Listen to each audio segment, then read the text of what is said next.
We are live. Hey, everyone. Welcome. It's Pontificators night. I'm RT Bear. I will be hosting this shindig, this this party, as it were. And yeah, we got a great show planned for you guys. We're going to get into some of the I don't know, man, this Ripperverse or Ripaverse and multi millions of dollars of sales with comic books. Like this is starting to seem like the '90s, but Eric is running several really successful campaigns, and we're going to kind of talk about it. We're going to get into fulfilling as well, like what it would be like to fulfill a campaign that size, and also, there's a few of us on the Pontificators that have run campaigns. So we're going to get a little bit into what it's like to run a campaign, fulfill a campaign, and all that other good stuff. And I guess like what Eric is doing isn't really a campaign. I think he's just really selling the book through a store, a web store. But we can talk about that a little bit as well. So without further ado, well, you know what? I'm going to say hi to everybody before I bring in the cast of characters because I do appreciate you guys. I know there's a lot of competition out there, and coming in here live and hanging out with us is amazing. We absolutely we can't exist without it. So David Springer, he is first. Tag, you're it. Boom. Numero uno, we got SF Gaming, Hell Comicsgate for sure. We got this guy, Clint Helinski. I have no idea who that is. Ignition, get tuned in. Who the hell's that? Oh, I know who Fearsome Bullet is. Be careful, Art. Your book was late. July might come after crowdfunding again. Oh, shit. Wow, I didn't know he was coming after crowdfunding. There is a little controversy about some of this stuff, but he can say whatever he wants. But see that right over there, right over there? That's the book, baby. That's black and white. It's done. It's done. It's being fulfilled as we speak. So yeah, we'll get into all this. Finally live, yeah. We got Spaceman Spiff. That's not, it's a Calvin and Hobbes reference, but his name is Spaceman Mysterious. Hell to the T-Bear. Thank you. Thank you. Wow, we got a pretty good turnout. Tech Zombie. Hell y'all. We got Leg Kick. We got Boyd. Eric and Boyd. Howdy, Art and everyone. Wow, this is a good turnout. There's a lot of competition tonight. Derail Gaming, sell products for the business. I'm not that cool. I was gonna say I'm not that cool anymore. I don't know if I was ever really cool. I thought I was cool. I think when we're younger, we all think we're cool. What is that? Britsky the Great. Salute chat. Salute Art. Yeah, baby. Yeah, baby. Oh no. Okay, my internet is so bad I can't load up my StreamYard. We still might get Rob Hunter tonight, but we were in hopes of getting some Rob Hunter. He's out of retirement. He has got a good handle on his book, Death Raider, and he was going to come in and hang out with us, so that would have been cool. Logic's Finest. What is this? He never attacked crowdfunding. He said creators need to get their books out instead of streaming for hours daily. It shouldn't take years to put out one book. That's honest truth. It's honest truth, but it's also coming from a guy that's not penciling and inking and all that other stuff, his own book. But we'll get into that. Yeah, you guys far away. We'll interact here. We got Danky Frankie Hale. Hey, it's a comic book, Bob. Rob says it's official. I'll be back when I get fiber optic cable, which is the 26th of this month. So you guys have that to look forward to. So Rob Hunter will be back on the 26th of this month. So 6 more days and you'll see Rob Hunter live, baby. yeah, you guys smash the like button. Let's see. I guess we'll have Rob in the chat. That'll be cool. Eric Boyd. No competition. I enjoy Pontificators. Better when I can make it here. Oh man, thank you. That was very nice of you. Wow, it's already started, man. EVS has a hate on for Eric July. You can literally see him turn green when he talks about him. Junior high mean girl crud. Yeah, you know what? I don't know that much about that. I know a little bit about it, but I can only speak my truth about stuff.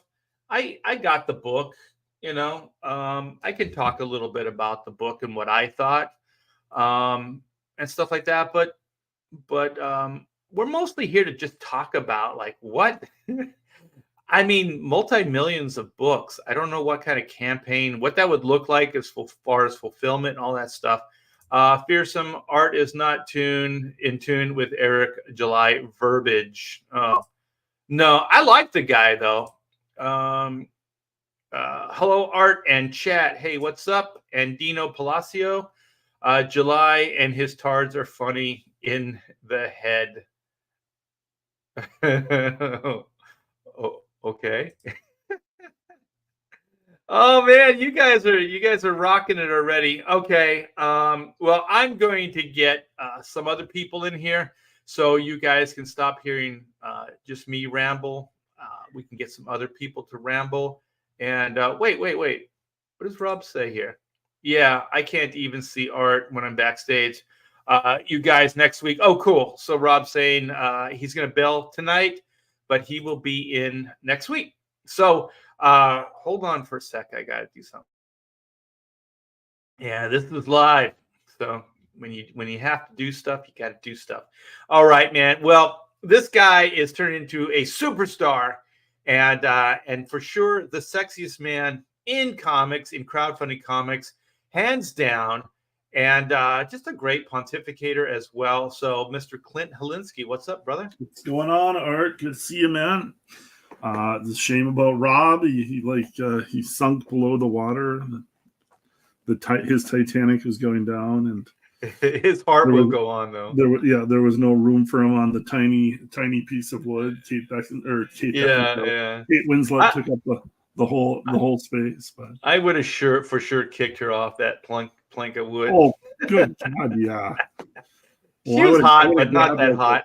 I would have grabbed like one whole thick cheek of hers to pull myself up on top of her, like the body warmth of her human bosom would have got me through. So yeah, for sure. Leo was a tiny little squirt. She could have probably picked him up with one arm back then. He was just a little guy. Yeah, and if somebody that looks like Leo DiCaprio or whatever his name is can't get a hot girl, then there's something wrong. Like even if you're poor, right? Oh, he's the poor guy. Like you could still get a hot chick. Yeah, he was. There's hot poor chicks. Yeah. Oh, fearsome bullets, a prick. What did he say? Losing weight, I say. Well, who knows? Hey, you know what?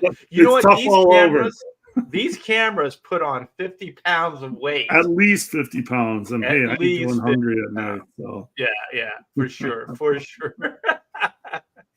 We got Spaceman saying Death Raider looks amazing. Rob is still in demand for sure, and we'll probably talk a little bit about Death Raider.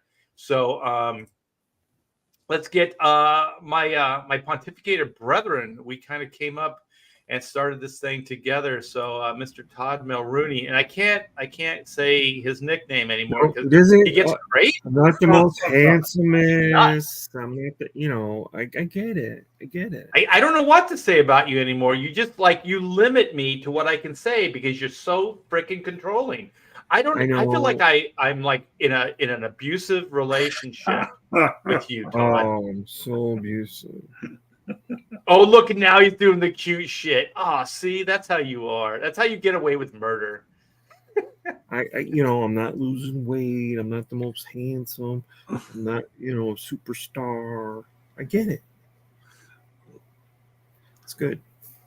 So how's everybody doing? Oh, because you What's don't get going the on? big What are we talking intro. about I already today? explained it. I already explained why you don't get the big intro. Yeah. Because I don't know what to say. I Because didn't every get an time I say intro. something, you see, you're Art. arguing with me now. See how you are. I didn't get an intro this time. I said your name. Go back to Todd Mulrooney Maldoni or whatever it is you came up with. Oh, wait. So you heard it here, right, Clint? You're witness to this. I can call him Mulrooney Dooney. According to Todd, yeah. I don't want to get in the middle of you.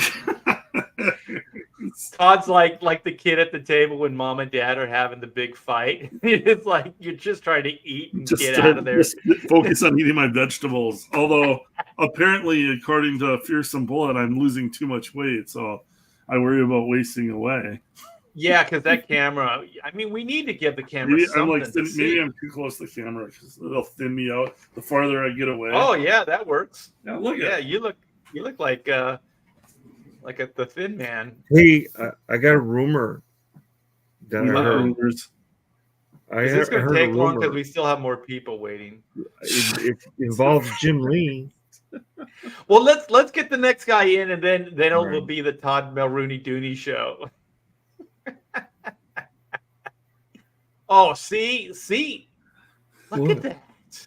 That's passive aggressive, man. Where? You're just doing this.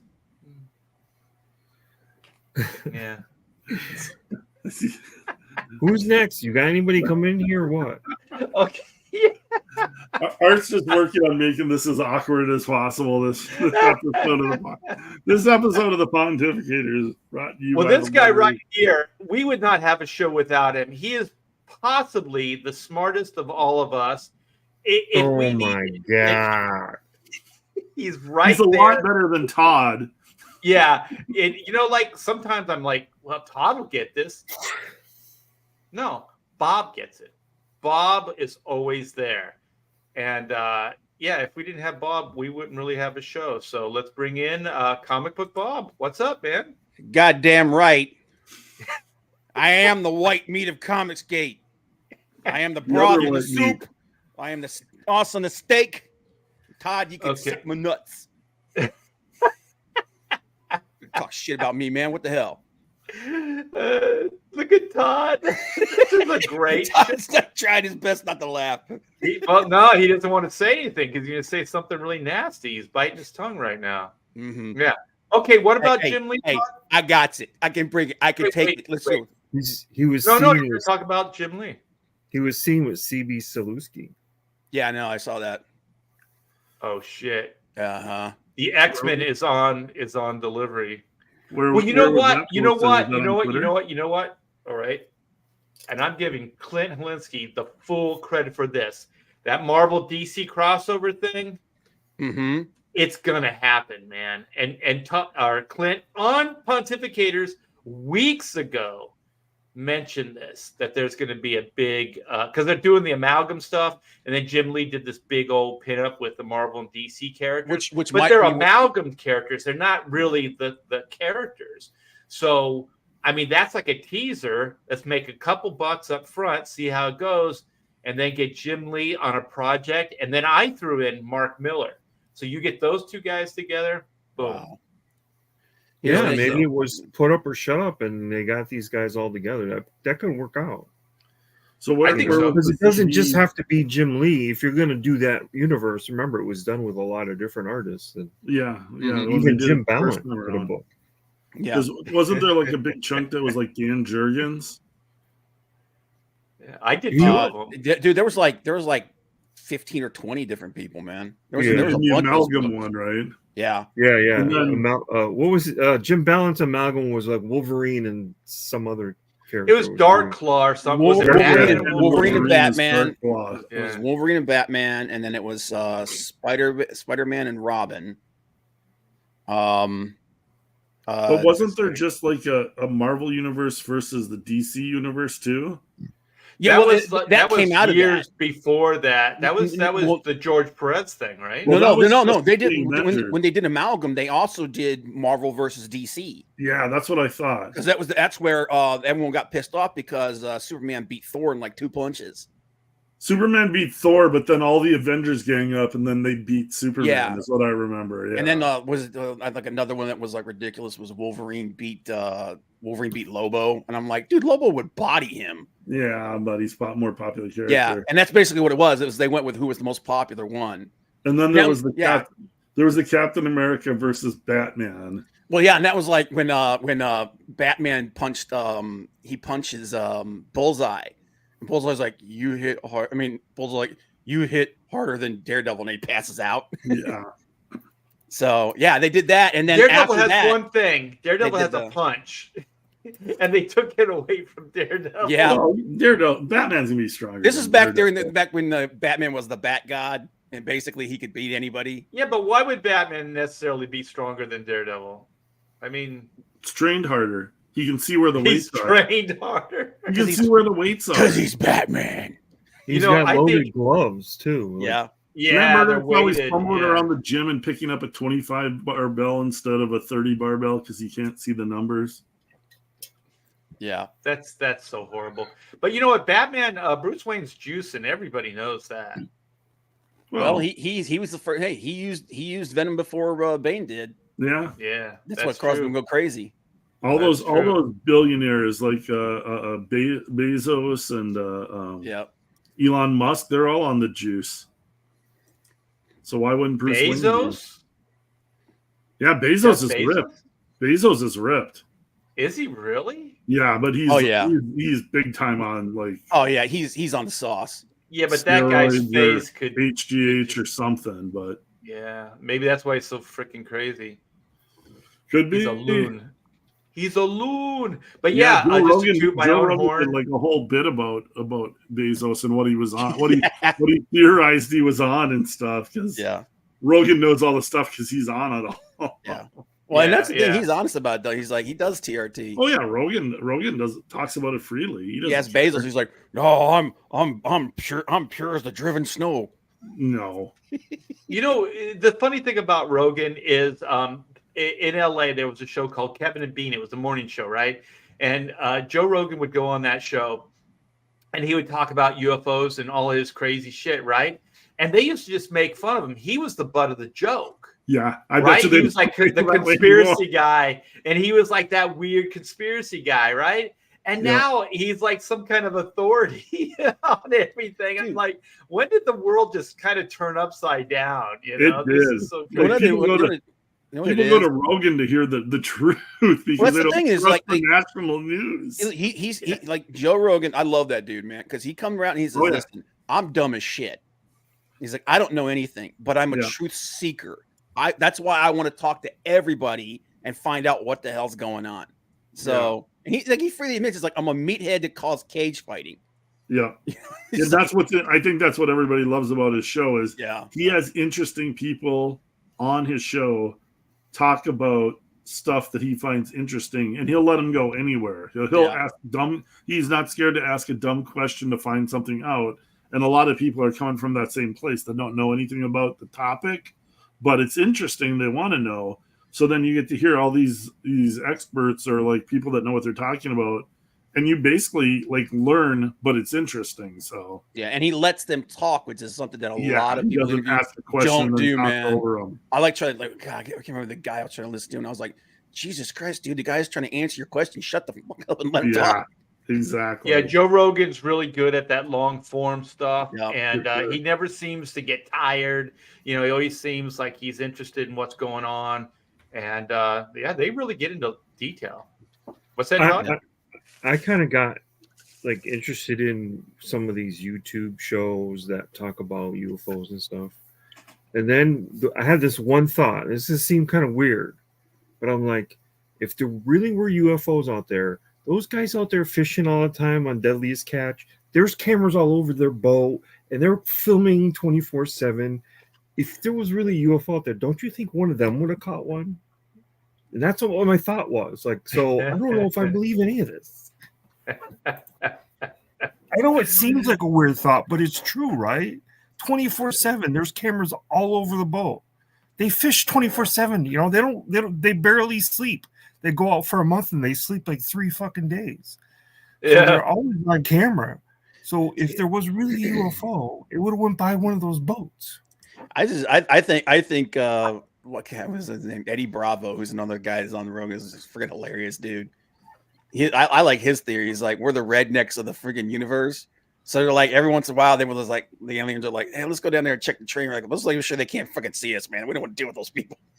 So they come down there like, we're the trailer trash of the universe. Well, changing topics a little bit, we got some kind of rapid fire topics that we're going to talk about, and then we're going to get into the Rippaverse and just kind of like just riff off of what it must be like to run, 3 successful multi-million-dollar campaigns, and his last book, the one that's he's funding now, did 1 million sales in 24 hours. Yeah. I can't even comprehend that. And we just want to, there's not a lot of people that just are talking about this stuff, just riffing off of it as just how amazing it really is. So, but we're not going to get into it right now, Todd. No, but you have what are the unit numbers? Because you can sell $1 million worth of stuff, and that's, you know what I mean, extras and blankets and whatever, telephone holders and just how many backers he has individually. Not so much backers, but how many units of the comic or graphic. I told him he shouldn't call it a comic, by the way. You should call it a graphic. Well, let's do the math real quick, okay? I've got the numbers for the first one. All right, go ahead, Bob, because my dog brought a squeaky toy, and I'm going to have to wrestle it out of his mouth. All right, you got it, Bob. I saw him moved about 60,000 copies. I saw number 1. It made 3.7 million.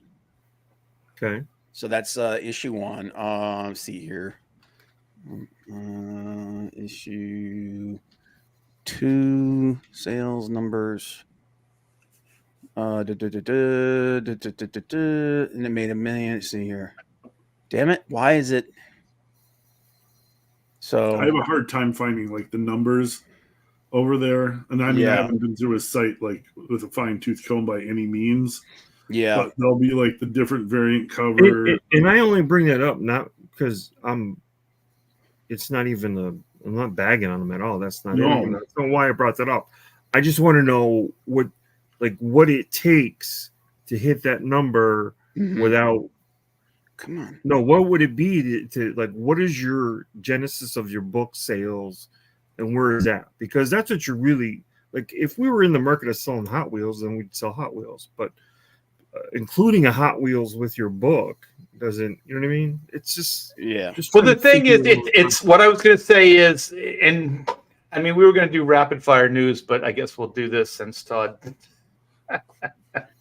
But okay, so if there's 1 million sales, right? Yeah. A lot of these campaigns, like my campaign, is the ones that are over 100K, right? Mm-hmm. There's at least 1,000 sold. To get to 100K, you have to have 1,000 backers at the very least, right? Right. At $100 backer. So if you go 100,000. And that's 1,000 backers, then 100,000s would be what? 10,000 backers? Well, right now, so I have the nail numbers for Yaira, the one he's doing right now. Right. Right now he's at 8,911, and that's at 1.256 million. So 8,000 backers? 8,900, so just under 9,000. So he's getting per backer. He's selling more than $100 worth of merch per backer. Yeah, I wonder. Right, because also his books are selling for 30, I think. This book is actually 25. 25, yeah. It's depending on which version you get. There's a digital version. The lowest tier. I think there's a to start hitting these numbers, you need to have higher tiers that are boosting your per backer number up. Mm-hmm. So he's not every backer isn't just buying $25 or $35 worth of merchandise. Okay. He's getting backers that are buying up over $100 worth of merchandise. Oh, the book and all the extras. Yeah. And I'm wondering, because I've been thinking about this idea of doing this loot crate type idea where the book is in there, but a shirt's in there, a hat's in there, all these things are in there, and you're not just adding individual items. But you get all these things at a decent price. Yeah. Well, he's doing If you're not doing that, you're losing money. Right. Because people want all the stuff that goes with it, the merchandise. Yeah. So the reason why trading cards, all that. So what he's doing is he's actually depending on the cover that you pick, determines what the price is. So he has cover A, which is the Kanan cover, I believe, is $29. Shit, wait a minute. Select no shit.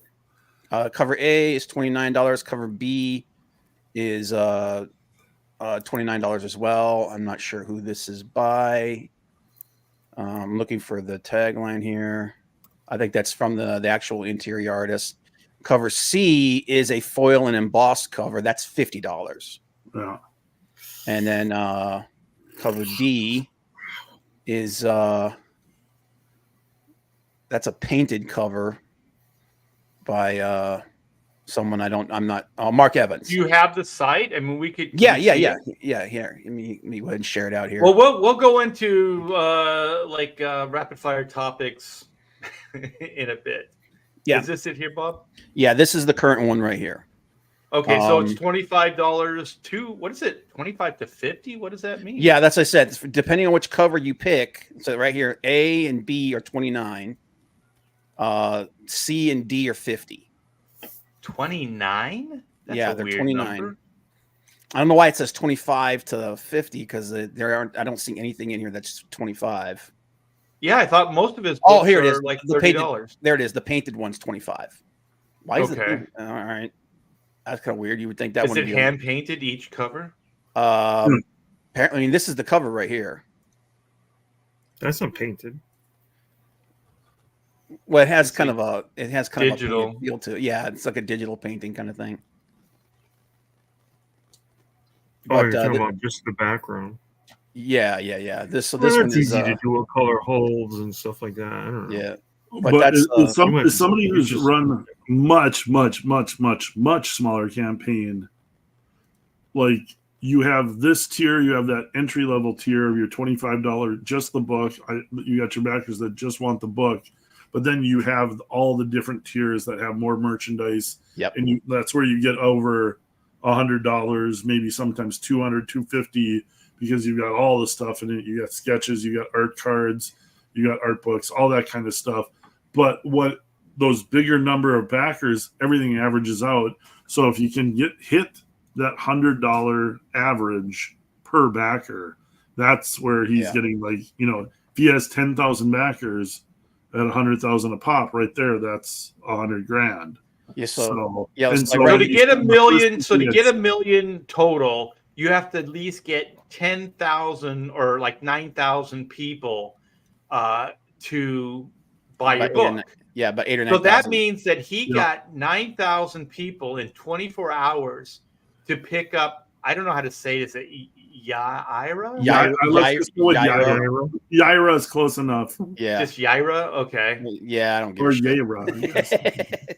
But yeah, like right here, he's selling signed and graded versions between $150 and $172. Oh, so he's already getting CGI grade. That's how set up he is he's getting them CGI near mint graded in the CGC packaging. Yeah.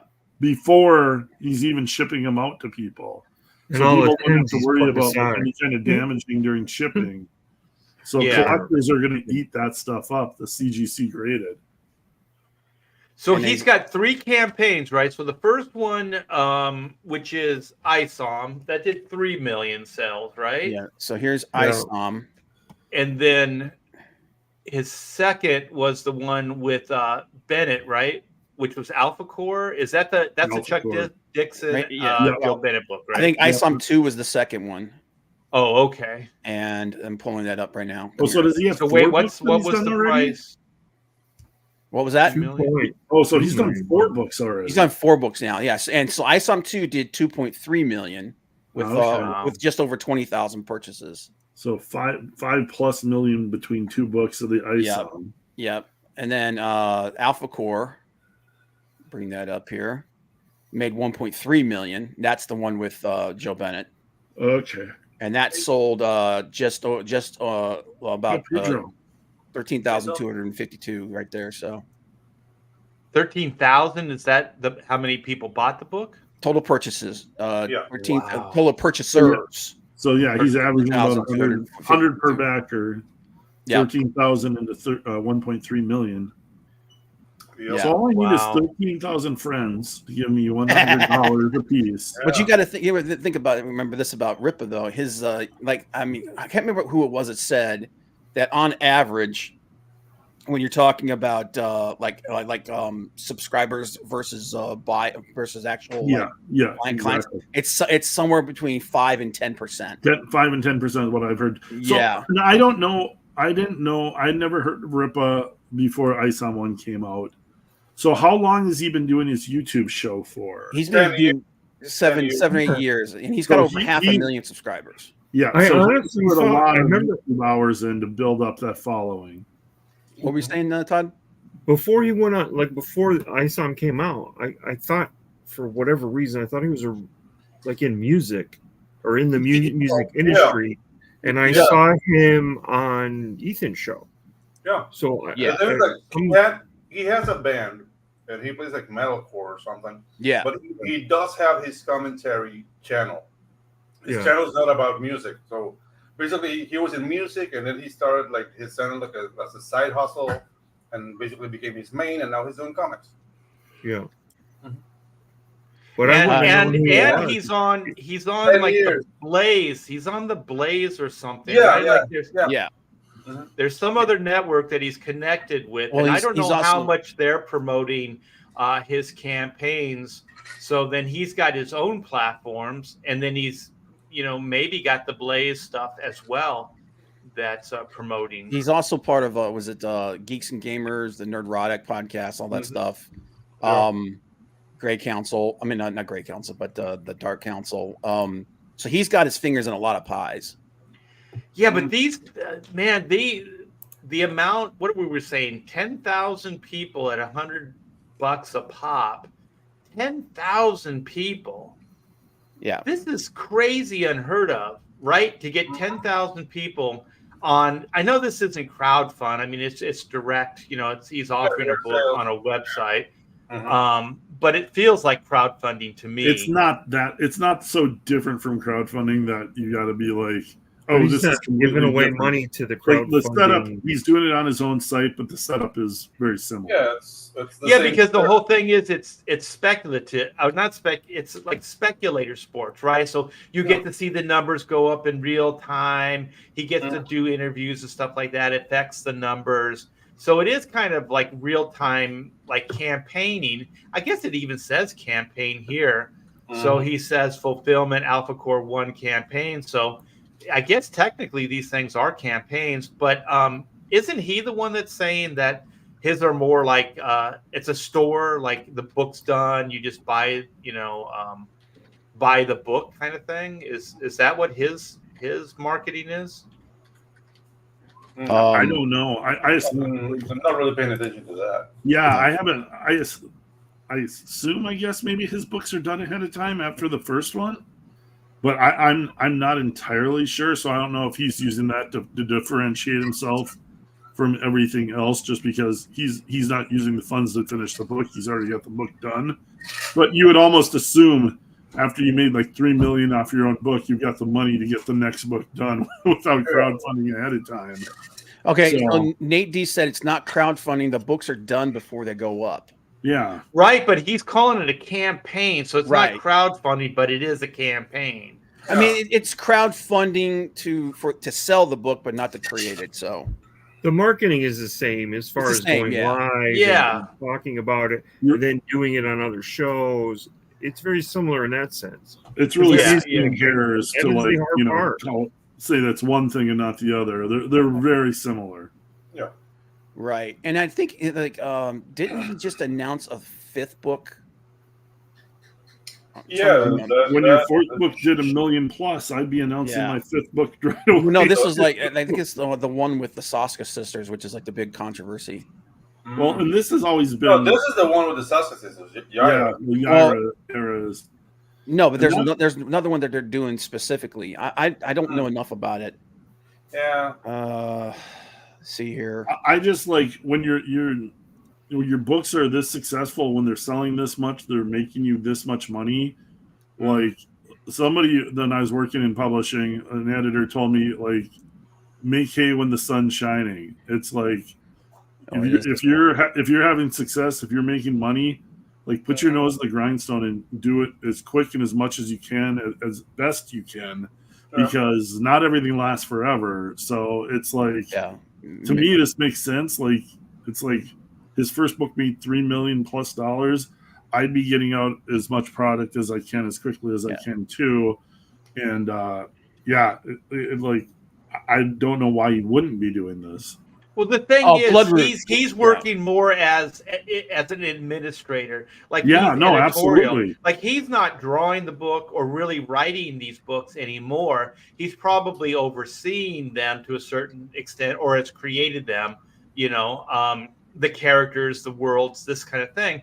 But the dude's not hands-on every day. So basically, he's administration and he's paying the bills, right? So if I worked in that capacity, I could have a line of books in a relatively short amount of time as well. The thing that's different about what Eric July does as a creative person and what we do is we are everything. You know what I mean? Mm-hmm. Like, we write it, we draw it, we ink it, we oversee the coloring, all of these things. And takes we pay the bills. What's that? And we pay the bills. And we pay the bills. Yeah, we do the administrative stuff too, the editorial, administrative, all those things. So the thing that he's doing, and it's kind of like, I always thought the same with Brian Pulido. Like, the reason Pulido can do all those Lady Death books the way he does is because he's a facilitator. You know what I mean? Like, he's part of the creative process, but not day-to-day hands-on. Like, he's not crafting every word. He's not crafting every drawing, every ink line. He's not doing that. So that frees you up with a lot of time to market and to do multiple campaigns. So Art, that's kind of the difference in approach. Let me ask you this. So with that in mind, and with the success of Black and White, would it be, like, how would you look at it saying, like, you created a secondary book that you were going to oversee, picked out the art team, picked out the writer, but it was going to be in the Black and White universe and you get like a second book going? Like, how would you look at that? Would you look at that's more than you want to bite off, or you want to expand the universe as a creator and you can get more content out? Like, how would you look at that?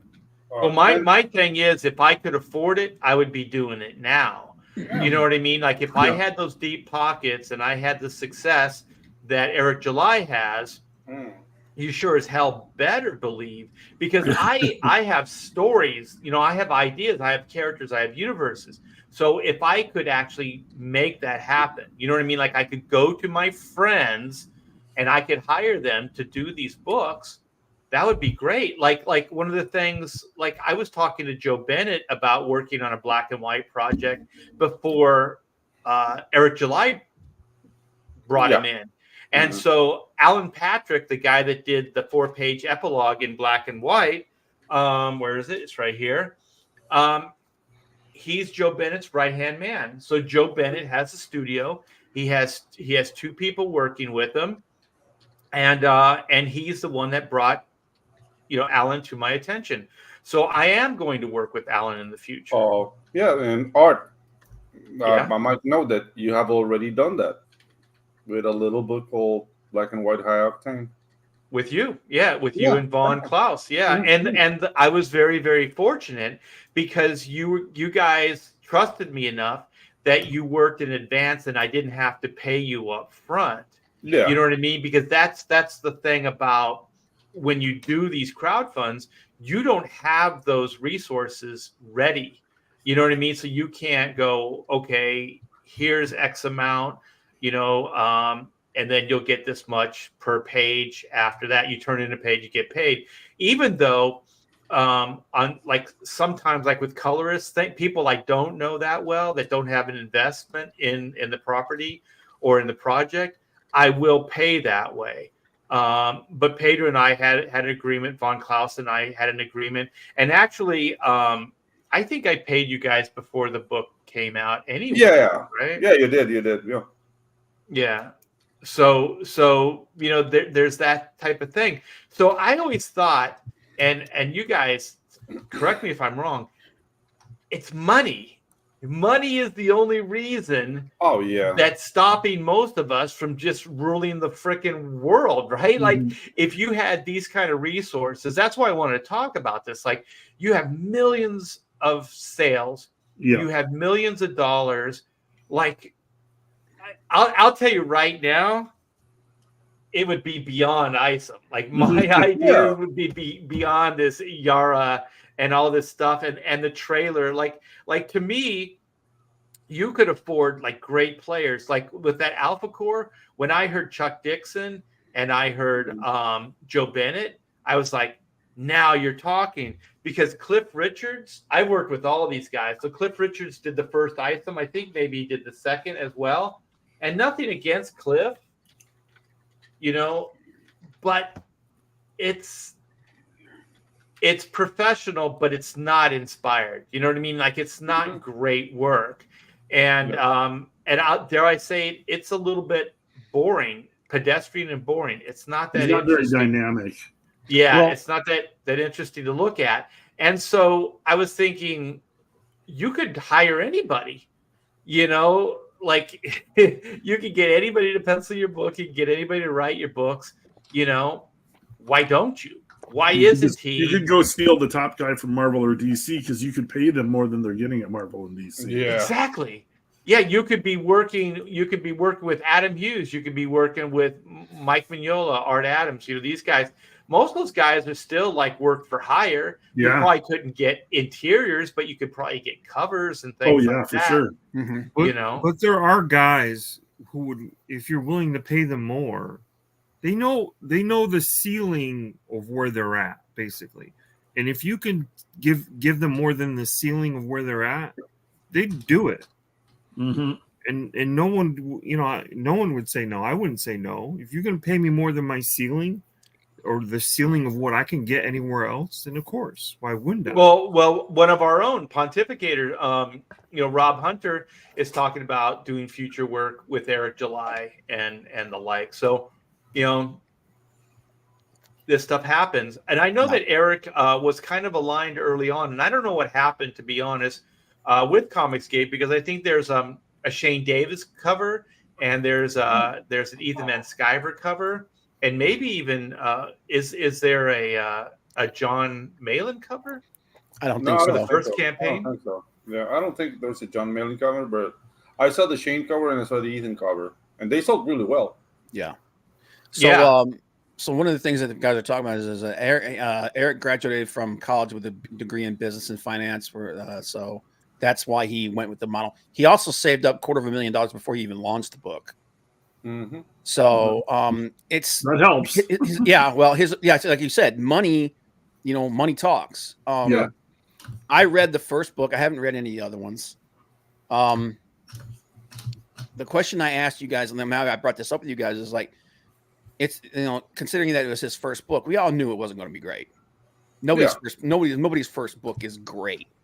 You know what I mean? But mine was. Just kidding. Back when you it was a lot better than this. I'll tell you that much. Okay, well, who are you working with? 30 plus years as one of the top comic pros in the business. Yeah. That helps. I was working at Marvel and DC. My question, like the question I have is like, is he listening to what people are saying about things that were wrong with the first book, and is he changing and improving them? And I think in some ways he is. Because he went out and like, what was the biggest complaint about the first book was the artwork, right? Yeah. Well, that was the first thing that everybody came out with. The artwork was very, like you said, it was very static. It didn't. So he went out and he got himself some better artists. Now, the other question was the writing.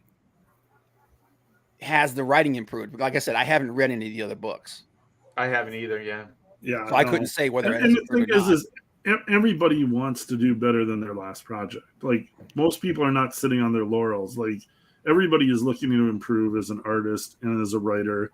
And there have been many, many, many first-time creators who are super enthusiastic about what they're doing, but maybe don't have it nailed down yet at a pro level or a level that people are expecting. That's nothing to hold against them. That's just like everybody starts from somewhere.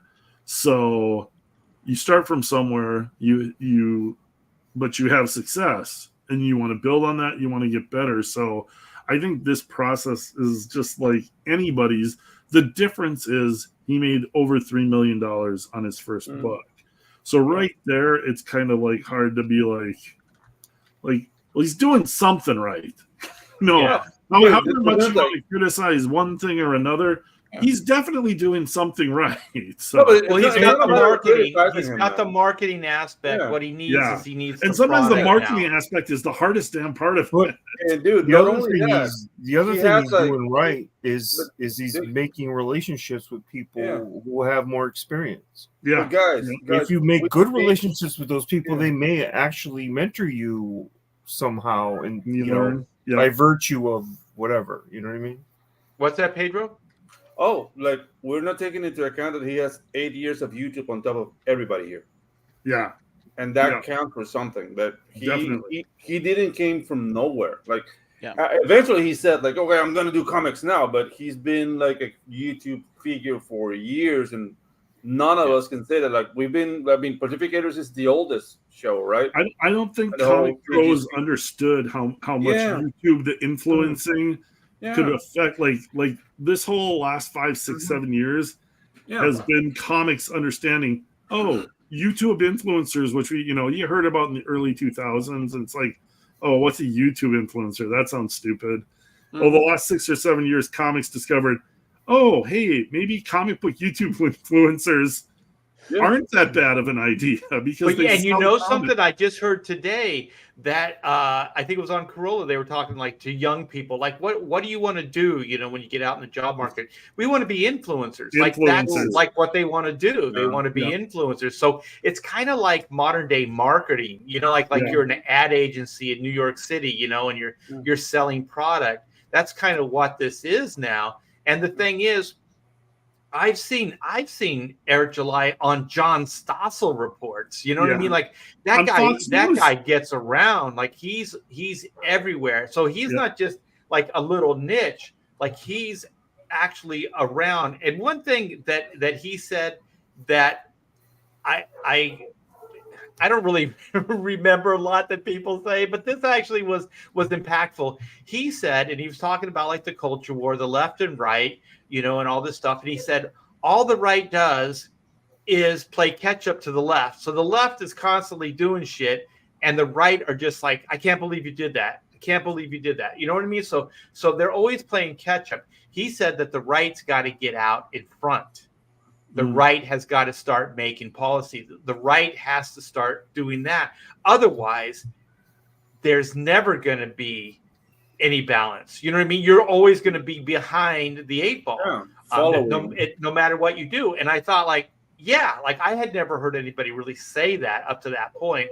So, I did think he does have his moments. Eric July has insight. I think he's got a good heart.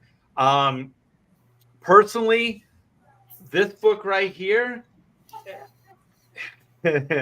it's not really that good. If people bought it, read it, and enjoyed it, more power to you. But I got it. I thought it was probably it's not even like it's so horribly offensive or anything. It's just kind of nah. It's just kind of. You're looking at it from like a reader. You're looking at it from a reader. A lot of stuff here is collector based. It is a little bit of the 90s image. Like, what is the hot item? Who is the big name? Who's getting all the attention? And like, we can go back to 90s hot comics that were like selling in the millions, and you read them now. And you might cringe a little bit. Yeah. So we got to look at both sides of the fan base. There's people that are just buying. They want the chromium cover. They want the first issue of the new character that's hot with the new creator that's got the big YouTube channel that everybody's talking about. That plays into comic book collecting just as much as a great storyline or a great artist. So I think that kind of, really lays in Eric's favor. Yeah, because you can say what you want about the product, and I think if you have it and you were fair, I think I was fair with it. I sat, I read it, I looked at it, I took it all in, and I made an assessment. And that's what you do when you go to a movie, when you read a book, when you look at artwork, you make judgments, you make assessments. And so I feel like it was a fair assessment. I think that it is a start, but for me, the thing that I hold somebody like Eric July to a higher standard is he's also the guy that's kind of been blasting comics. So if you're going to be that guy and you're going to say this, that, and the other thing about Marvel, DC, or whatever, you at least got to bring it, come up with something as good as what they're doing, if not better than that. Otherwise, then you do look a little hypocritical. It's like, well, what are you doing? I got $1 billion and I'm putting out okay comic books. I mean, they're not offensive. You know what I mean? Like, it's not two guys macking out, at a coffee house, but it's almost kind of non-existent. Like, it's just forgetful. It's like you read it and you're just like, okay, and then you just move on. And it's a big ass book too. It's like a lot of pages. Is it more than 48?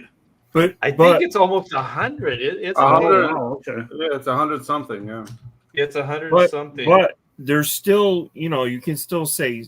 Here's what you can say as far as like, he did it, and he did it on his own. Where someone like Mark Millar always runs for the cover of a publisher, whether it's Image or now at Dark Horse. He's not doing it on his own. There's a safety net there, right? Well, he has the Millerverse. But that's never been his own publishing unit. That's been the imprint of he's Marvel. Always had a publisher. Yeah, now he's going to Dark Horse. I think. So you gotta, for like guys like you and Ethan and Eric, they're doing it on their own. There's gonna be some failure. There's gonna be some, hitches in the road. So hopefully the next book is better, and then, there's growth. And that's what you I'm not completely condemning him at all. I'm just being honest about, my assessment of the book. So yeah, I mean, I would hope, especially like one of you guys brought up like the influence of working with these guys. You're working with Chuck Dixon. I think some of that's going to rub off on you. You're working with Joe Bennett. I mean, it's one thing reading a comic book, but it's another thing creating a comic book. You know what I mean? So if you're getting Chuck Dixon scripts in and you're seeing how that's breaking down panel to panel by somebody that's a master like Joe Bennett, then you can actually start seeing things happening. And, I always think like my education in comics was, is it called osmosis? Like I'm just kind of like, I'm just witnessing all this stuff and subconsciously I'm bringing it in. Like I'm inking over these lines, or I'm just hanging out with these guys. So I'm drinking all this stuff in. So a lot of the education that I have is just by doing, so Eric July, his fourth book into it, there's a learning curve. So we'll see where he is a year from now, and if he's the same place that he is right now, then we know that, this is exactly what he wanted to do all along. But if the books get better and better, which I assume will, just naturally, then, not only will he have the marketing, the platform, but he'll also have the product. Like right now, I still don't think he's got the product. You know what I mean? Like a lot of stuff is being based on Eric's name, his YouTube, and all that other stuff. But at some point, the product is going to be there. And at that point, it's going to be some scary ass times. You know what I mean? Everybody watch out, Hey, and he has connections to people that didn't, like Kanan or Sean Damian Hill, who are great artists, have finally come out with some work at Marvel and DC, but now they see, they know their ceiling too, right? So why not go after some of these guys that, you know, they have their connections to the CG, not everybody, but you know what I mean? They have connections. So why not use these guys? Because these are great artists. Absolutely. Kanan is a fantastic artist. Oh shit, the stuff Kanan's doing is amazing. But I want to read this. The Metal Pig says Eric's YouTube following isn't necessarily comic book fans, which may account for his fans defending the poor quality because they don't know any better. Yeah, I mean, if you haven't read like really good comic books, then you have nothing to compare it to. Yeah, that's very, very true. And just back to what you said, Todd, is what I would do. Like I want to do hypotheticals. Like our second hour, I want to do hypotheticals. Like how would we run our business if we had this kind of success? And what I mean by success is the platform and the money. So there's one thing that people do, and it's a major pitfall when you have money, is you make stupid decisions because you can.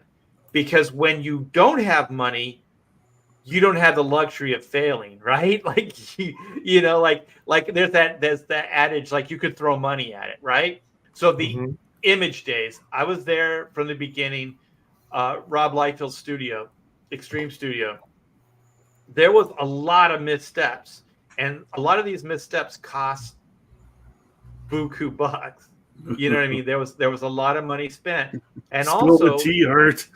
Yeah, and also Rob hired a lot of his friends to work the front office, and also almost all the early staff at Image Comics were Rob's friends. I don't know if people know this.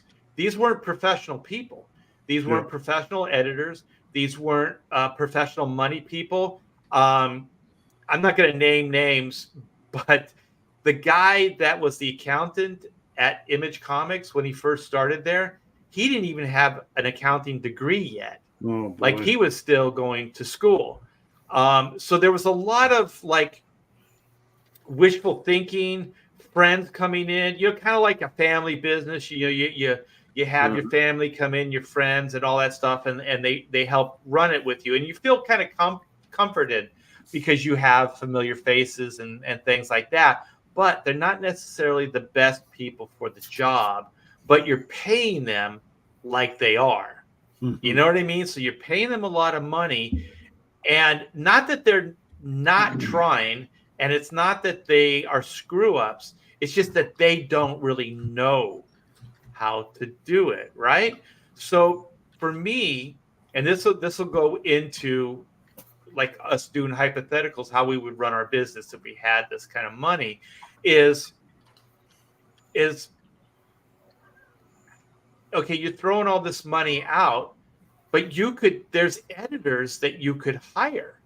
There's professional people that you could hire. Like Image Comics started doing that later. Like Jim Lee started hiring like editors, like real talent to come in and help run Homage Studios or Wildstorm or whatever it was called later. So he brought people in and was doing that. So if I was in Eric July's shoes and I had that kind of money, for one, there's a lot of out of work editors that worked at Marvel, DC, older guys. I would find out who those guys were. And one of you guys said it already.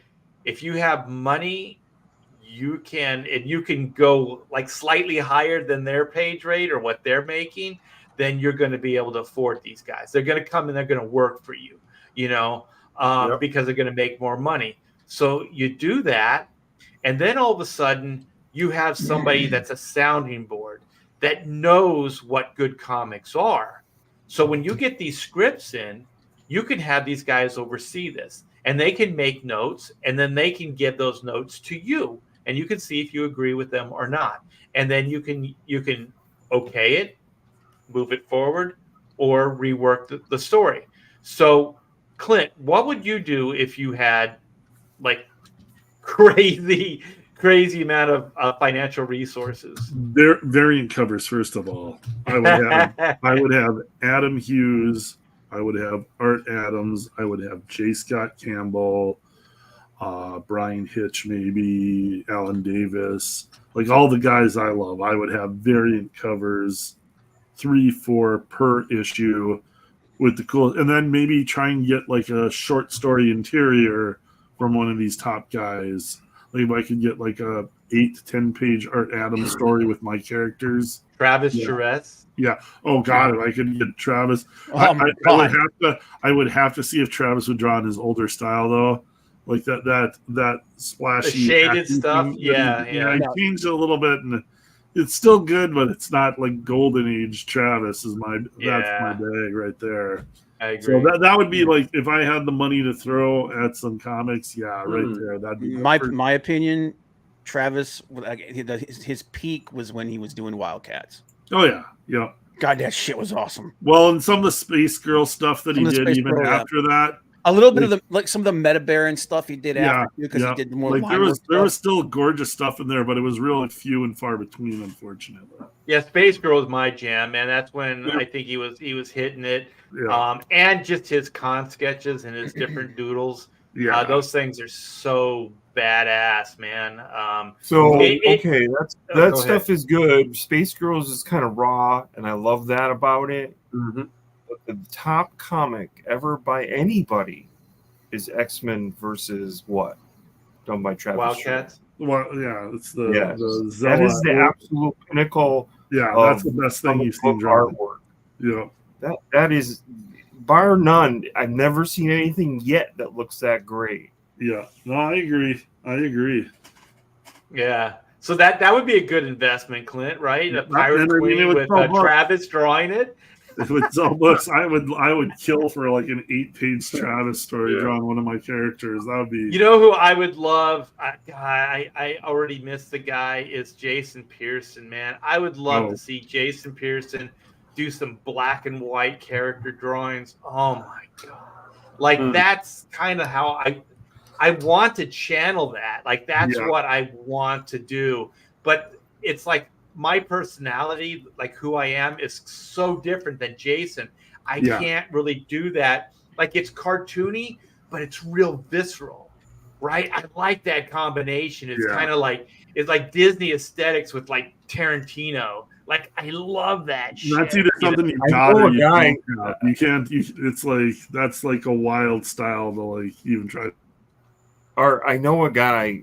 I'll send you a link to his work, who has sort of that Jason Pearson look, somewhat, and a little Mignola in there, and so and he does artwork every single day, and I know he's having a tough time, but man, if you wanted to hook him up with doing like a book inside of your book or something, oh my god, he could really rock. Send it to me before I ink this.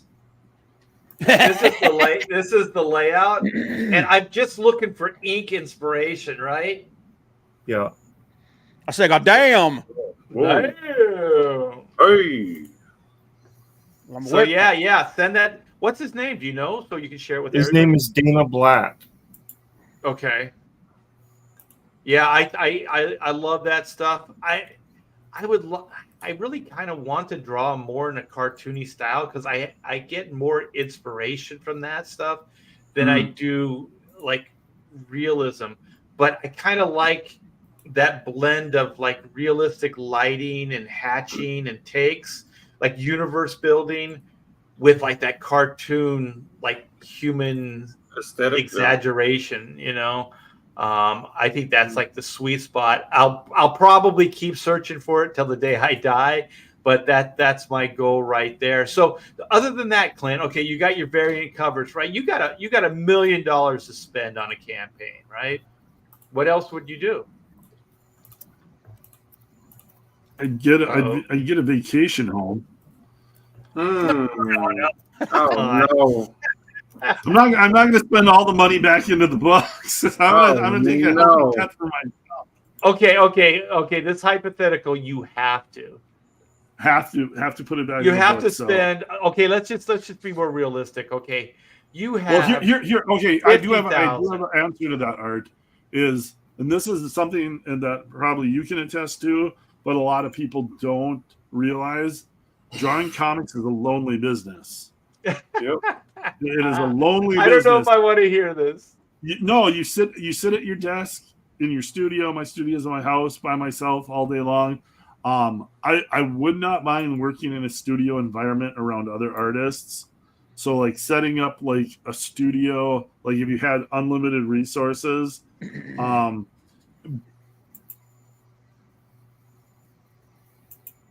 Hello. Yeah, I think you're freezing. I did that for 20 years. Yeah, well, actually more like 30 years with the studio, like Hashtag Studios. And I'll tell you, yeah, it is amazing. Yeah. Yeah, I kind of figured it would. I've spent 30 years in my little room here drawing, and yeah, it gets boring and old after a while. Yeah, the thing about personality you can talk to. Yeah, there is a thing about personalities, though. Things they can get heated and ballistic at times. Yeah, there's always a downside to coworkers, but yeah, like I worked at Devil's Due for a while, and I saw the studio, got a studio. I hung out there a little bit. I never worked in the studio, but it was a fun environment, and like that kind of aspect of working in comics, I could see being like entertaining and fun. So yeah, getting like a conglomerate of artists and writers and creatives together in like a cool studio setting, like it wouldn't be financially make sense at all because comics you can work remotely and it's way cheaper. But just for fun wise, like, you know, it would be fun to work in a studio setting with a bunch of like-minded creators. So let's face it, if Art wanted to, and he kissed a lot of ass, he could have got a Bill Sienkiewicz cover. But he doesn't want to do that. Art, I'm moving numbers in my head. So how much money we have really to start this? He said $1 million. Well, I mean, I'm thinking, you know, what did Ripaverse? Eric started with, what did somebody say, like 520,000 or something like that? So $500,000. No, he said he. So you got $500,000, $250,000 he said had set aside. That's what someone said. So 250,000. Yeah. Okay, so 250,000 set aside, you know, but also like the thing with Eric, he had grand plans. It was a whole universe, so he wasn't just investing into one book. He had his eyes on a series of books, you know, and a universe. Yeah. So you know that then, you know, 250,000 you could probably move through relatively quick. You know, with artist costs, and I assume he's paying all this stuff up front, and then printing costs and everything else. You can move through that money pretty darn fast. So Clint, what else would you do? You still do more. You got 250,000. Yeah. Well, I'd probably use some of that money trying to get stuff optioned in Hollywood. That's where the real money is. So if you got to spend money to make money, I would probably use some of the money to make connections in Hollywood. However, I could do that with an agent or connections to studios, because, you know, eventually you're going to spend up that 250,000. You're going to want to be making more money off of it, and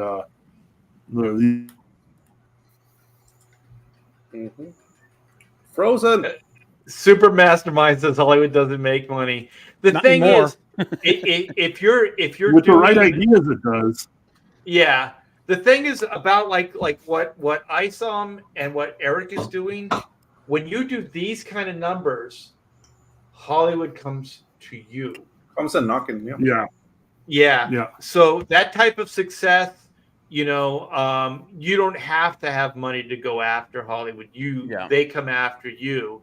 So representation is good, but I'll tell you, I don't think I would spend personally. I wouldn't spend any of my money chasing Hollywood down, because I think it's a pipe dream, and yeah, you can, but But the thing is, there's still a lot of things that have to line up that's out of your control.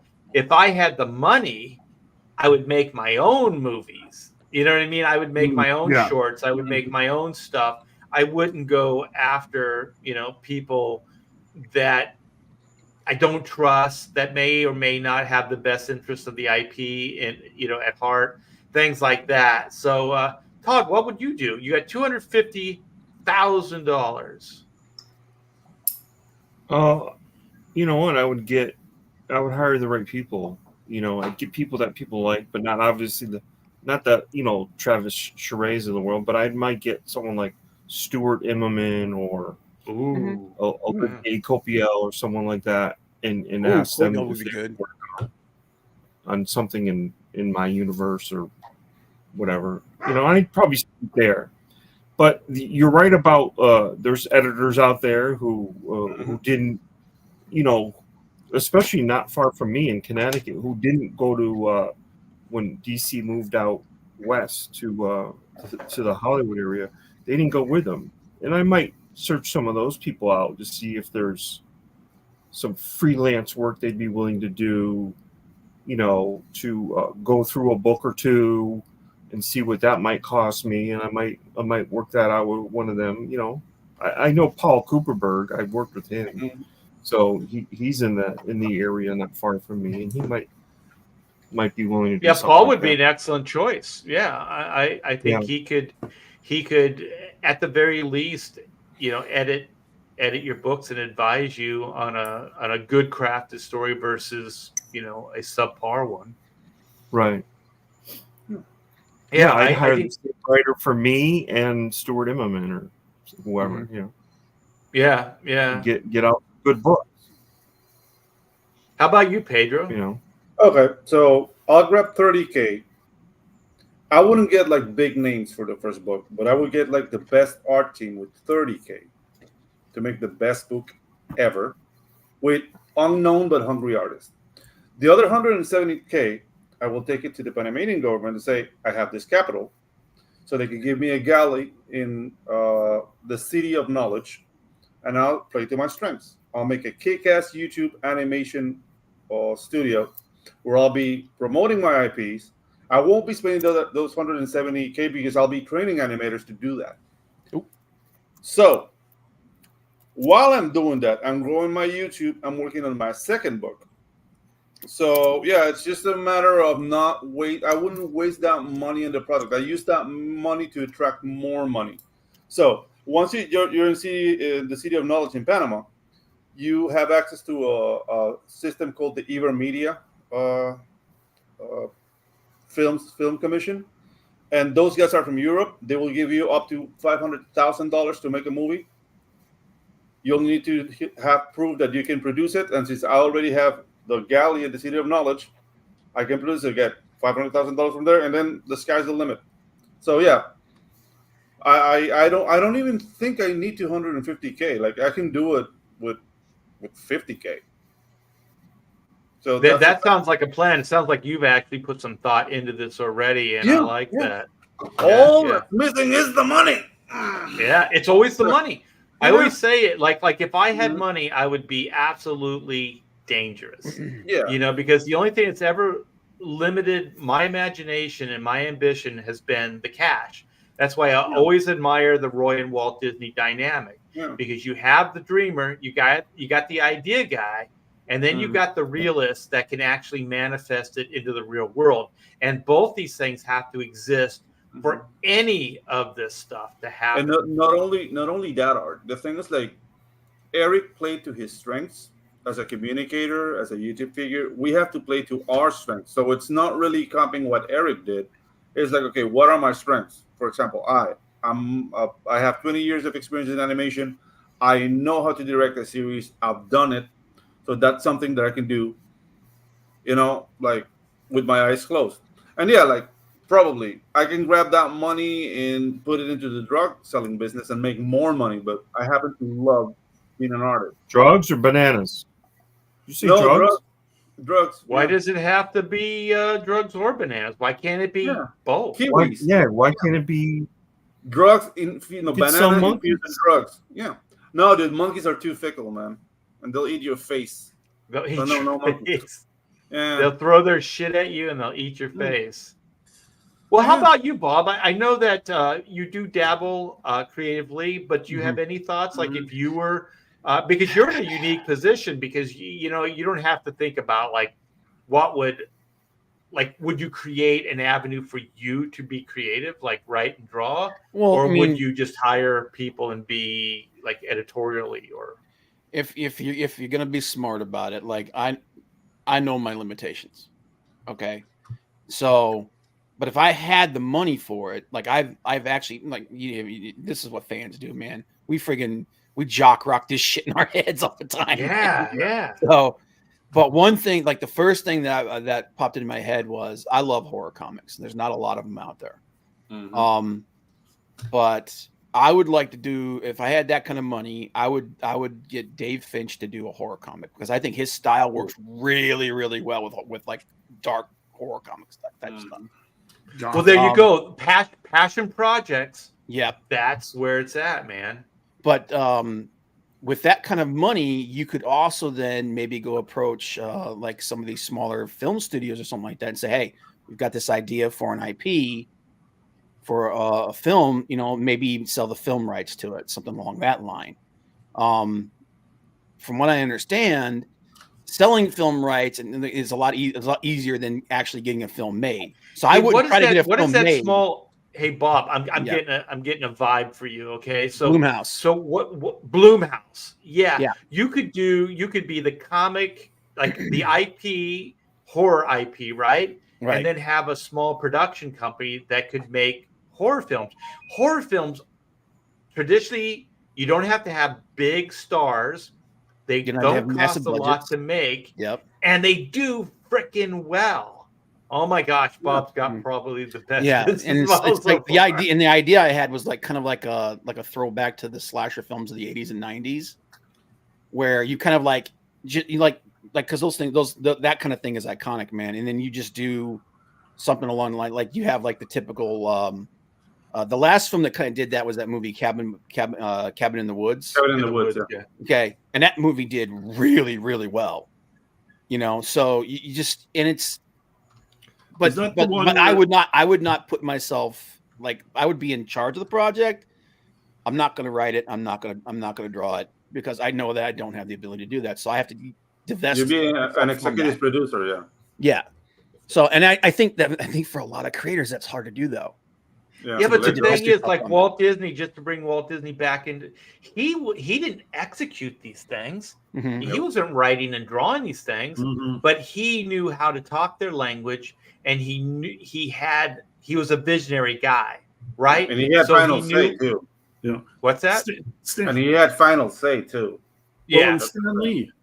Stan Lee for years was just trying to get Marvel stuff out into TV, and like obviously the early stuff didn't turn out that close to the comics, but he just wanted to get into the zeitgeist. He wasn't trying to control everything, and obviously, the early Spider-Man, the early Hulk and stuff, it was they changed it, but it was still close enough where everybody recognized it's still that Marvel comic. And then Stan got to thankfully be around for the good Marvel movies. And but yeah, again, another guy who was like overseeing but wasn't like writing the movies, wasn't casting, wasn't directing. Because I think if you can divest yourself of that, you can make better business decisions. Yeah.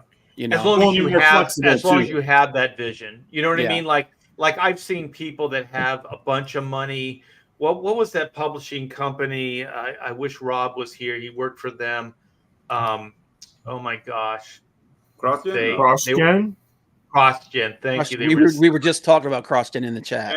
Yeah, like that guy, he had money and all this stuff, but he made all the ultimate bad decisions. Bad decisions. Like bad decision after bad decision. And I think he had a vision, but it wasn't a very good one. And he thought if he kept throwing money at things, he could make them a success. But what I would have done, and the image template was still fresh, I would have I would have probably, if I wanted to work with all these guys, I would say, I want you, you, and you. And I want you, this team, I would put the team together. I say, I want you to draw this book or this type of book. Yeah. Create it. Like I would just give them like some like parameters and say, this is a horror book, like Bob says, slasher, whatever it is, based on parameters. This kind of idea. I get the final say, boom, go do it. And I would keep doing that. But also what I would do is I would pay them well, but I would give them ownership, like partial percentage. Back it up. I wouldn't give them ownership because I would probably have created it. But what I would give them is I would give them ownership money, which means that they have a stake in it, right? So if there's a movie made or there's Underoos or there's whatever, then they get that percentage always, right? There's no incentive. Yeah, because Howard Chaykin told me this years ago. He said, don't give anybody ownership. No. He said, because you're going to get into problems.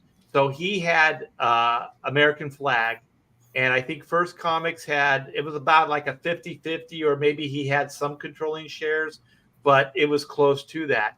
And so Howard landed a movie deal, right? First Comics came in there and effed up the deal. Oh my God, I'd be so pissed. Right. Because they're coming, negotiation-wise, they're coming from two different angles, right? Two different places. And Howard wants it done. They don't care because they don't have any vested interest. They didn't create it. You know what I mean? But they have ownership of it. So these people can sabotage your shit.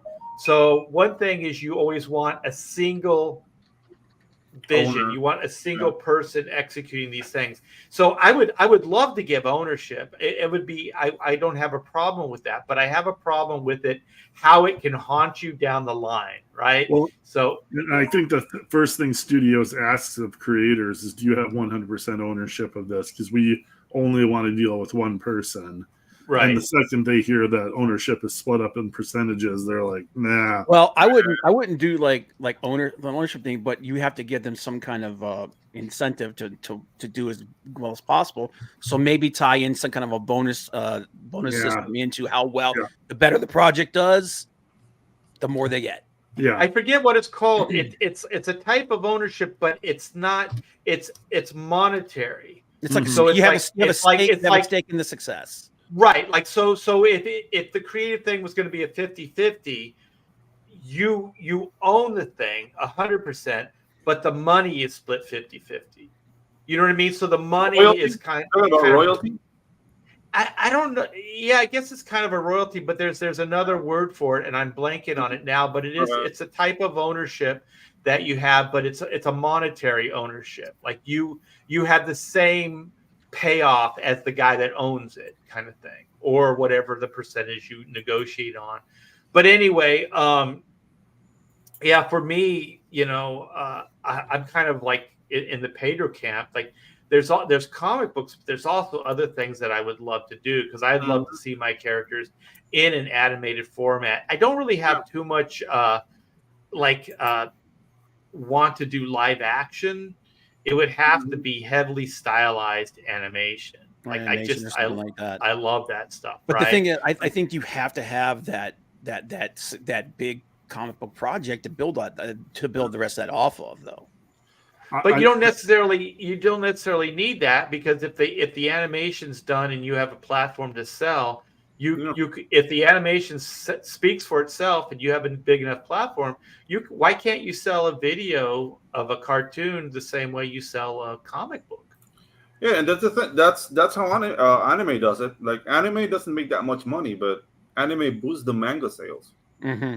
So I forgot one art. At the conventions, it would probably be important for me to have some live models of Blue Bombshell, Pirate Queen, and Slave Girl. They're at the table, hawking merchandise and stuff. And I see Slave Girl in a cage while I'm doing sketches. Like one of the girls could pick it up for me, or stuff like that. Clint's like there's a pen, and then he just goes. I dropped it under the table, ladies. Under the table, girls. You can put like a stripper pole too, so they can lots of options, Pedro. Like those are good ideas. Mm-hmm. Well, you could have Whip the Slave Girl. Mm-hmm.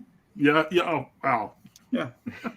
You have a little pin and you pay extra for it. You know? Slave girl auction. Yes. All kinds of interesting, ideas. The convention circuit would become more entertaining. I remember when they tried to clamp down on that at the conventions. Because in the 90s, every table had a model at it, which was the golden era of comics. Yeah. But you don't see that as much as you used to, unfortunately. Yeah, see, the chat's on my side. Oh yeah. There's good ways to spend that money. Aside. Yeah, that's the dog and pony, man. That's when you take it on the road. You know, you get all the rock concert shit going and everything. You know, absolutely. I wouldn't spend it on like a giant rock guy costume. Yeah. It's interesting. I don't talk about this much, but there was a production company. We were called App 3. And it was three of us, and we all shared an apartment in Huntington Beach. And we kind of came up the ranks together. And there was a guy named Mike Smithson and a guy named Daniel Morvick, and then there was myself. So I was the comic book guy. Dan was marketing, and he also was toys. He did toy packaging for a lot of Taiwan toy corporations and things like that. And then Mike Smithson was the special effects Hollywood guy. Mike Smithson's claim to fame is Fat Bastard. He created the visual, created the makeup, and he was nominated for an Academy Award for the makeup with Mike Myers, on Austin Powers. So he's freaking way accomplished. And then Dan, within the field that he was in, was design master. Like he started doing stuff for Playthings? What is the toy company? Is it called Playthings? And there's a couple other ones, but I had a marketing, a licensing deal through them to do Chrono Mechanics toys, and that was all Dan's doing. So we had at one of the San Diego cons, we had mock-ups of the toys and everything. We had the packaging, we had everything.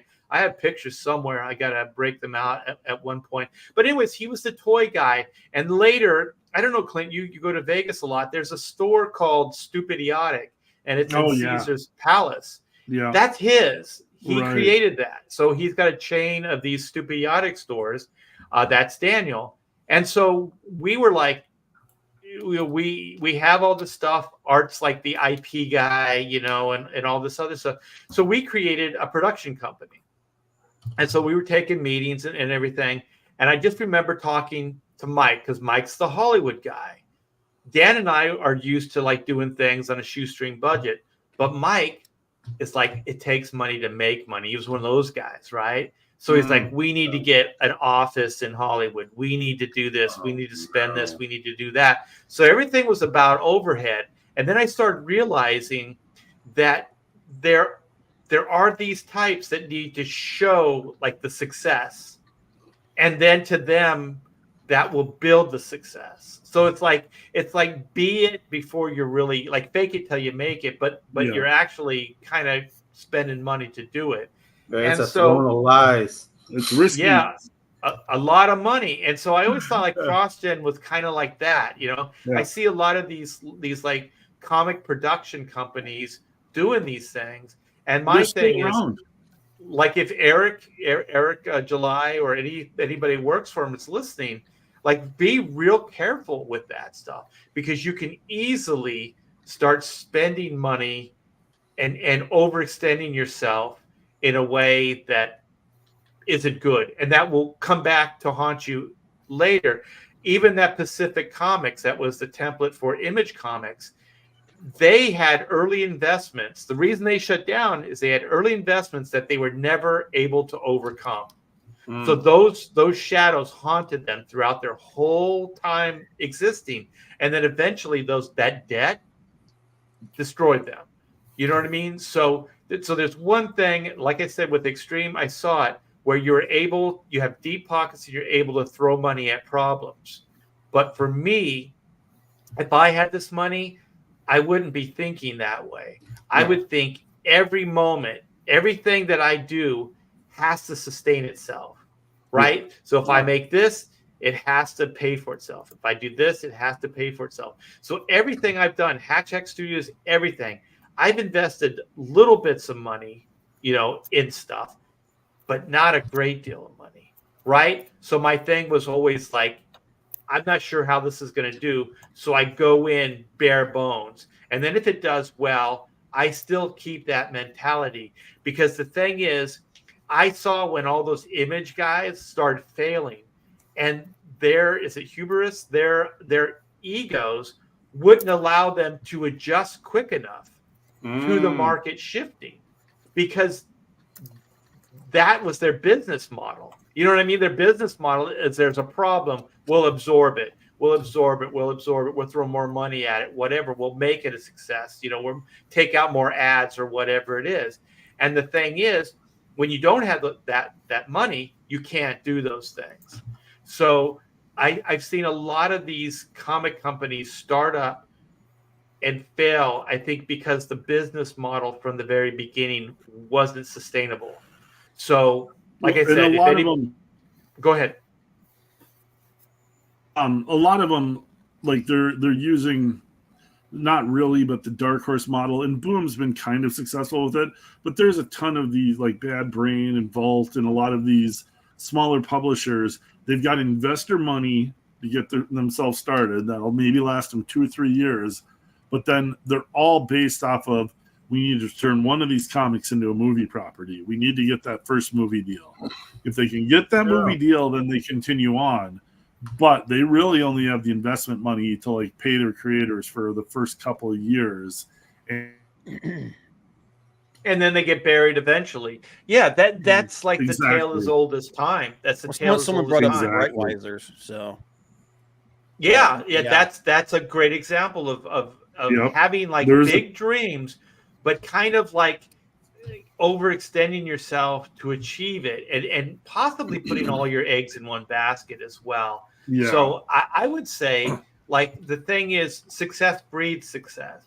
So if you have a good IP and it's selling well and it's going good, then kind of build off of those things. And if it isn't, then try something else. So my thing is, I do want to qualify, because I saw some stuff in the chat, and we got 2 Clint Helinskis. Sweet, my evil twin. We multiplied.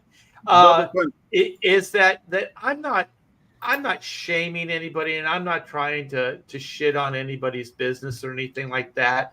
That's not my thing. Like, more power to you, Eric.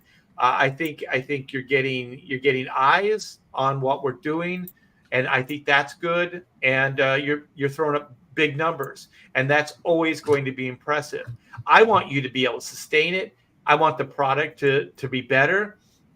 And my main thing is, for like Eric, is, and this isn't me throwing him under the bus or anything, is that you've said these things about the mainstream. You've been outspoken about the problem with some of this, storytelling, or Marvel or DC or whatever.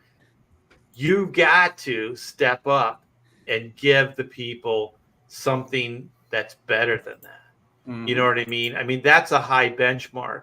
I try not to blast Marvel DC too much unless it's utterly ridiculous, because I never want to play that game. Like, I never want to put myself in that column like, oh, my stuff is superior, or I can do a better job. I'll let the work speak for itself. People can think whatever they want. I'm not gonna sell my work that way.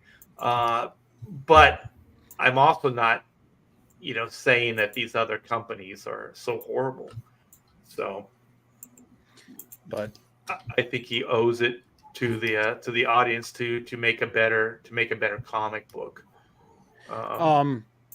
So a question that everybody's been asking, and I can't remember how it came up on this, was considering like one of the things that a lot of people that back Eric like is the fact that when he markets the book is done, and so that means you're going to get the book, within a couple of months. Right. I don't think now with anybody with other creators though, you can't do that, because you've got to have those funds to actually finish making the book. Yeah. But the question they said is, okay, someone else brought up was, okay, then the page count should be a lot bigger. So I've been polling everybody and asking them what they think the page count, what the page count should be if you're going to wait a year plus for a book. And it's between, some people said 60 and some people said 80 plus, like at least 4 issues. I agree with that. So do you think so? Like, do you guys think that maybe some of the smaller CG books that were like 35, 40 pages, that was not enough? Well, 35, well, 40 there's a pages. fixed. Yeah, there's it's like a fix 48 to that. pages. I think was kind of the 48 pages is the standard. Like 40 pages plus, like 40 pages of story was what most guys were doing. What were you saying, Todd? We can't get people to like get 60% into their book before they're crowdfunding. If you could get people to do like either set a standard or even if Fund My Comics said, okay, if you want to be on our site, you need to be at this point in your book. We need to see that, whatever. It would help, because the last thing you want is what has happened, and it's happened over 10 times already, is someone not delivering. Yeah, it's happened. Well, there's a couple of people. Yeah, there's a couple big time creators, and we all know who they are, that we're going on 3 years plus waiting for the book to finish. Now, I understand. And Rob Liefeld has done this himself too. Well, yeah. The what was it? The book he never fulfilled it. The first version. I've never gotten I backed. Yeah. Was it Bloodstrike? Bloodstrike's the one I think he didn't fulfill. Yeah, I still don't have my red. What is it? It's not Red Robin. What was the Red Rooster? I don't have my Red Rooster. Yeah, neither do I, dude. So when Mick said that they finished, I was like, no, you didn't. I don't have that book. Literally, how I got into crowdfunding and found out about it was Bleeding Cool ran an article about unfulfilled crowdfunders by pros. And one of them was it Round Eye by can never think of the artist's name, Tony Harris. Tony Harris. And he was like, and this was over 10 years ago. Like, I think crowdfunding started around 2010, 2011. I don't know when Kickstarter exactly, but like around that era. And that's how I found out about crowdfunding. I was like, oh, I can raise money to do my own comic. Like, for me, that was gold. That was a golden idea. When it was gold, I thought, there's any way I could sell the original art to my book before I do the book. I could use that money to print the book then. I had that thought, but no idea how to do it. Well, then there's what Joe did, what Joe Sontag did, where he created an ash can and then he used the funds that he made from that to make his book. Yeah. So you could do something like that. But I think, I don't know. I mean, do you guys think that like there should be you have to be at least this before you could start crowdfunding? I think it's the Wild West. Yeah. It's up to the individual. Yeah. Shinobi Sasquatch. Oh my God. Oh God. Shinobi Sasquatch. Ooh. Oh yeah. Yeah. How does he not just go get another artist to finish it? Yeah. Well, the thing is, this is what I think is wrong with some of these things. Is like Rob Will's great guy, but you see him do these commissions and these other things. He's a Shinobi Sasquatch guy, right? Yeah, he's right.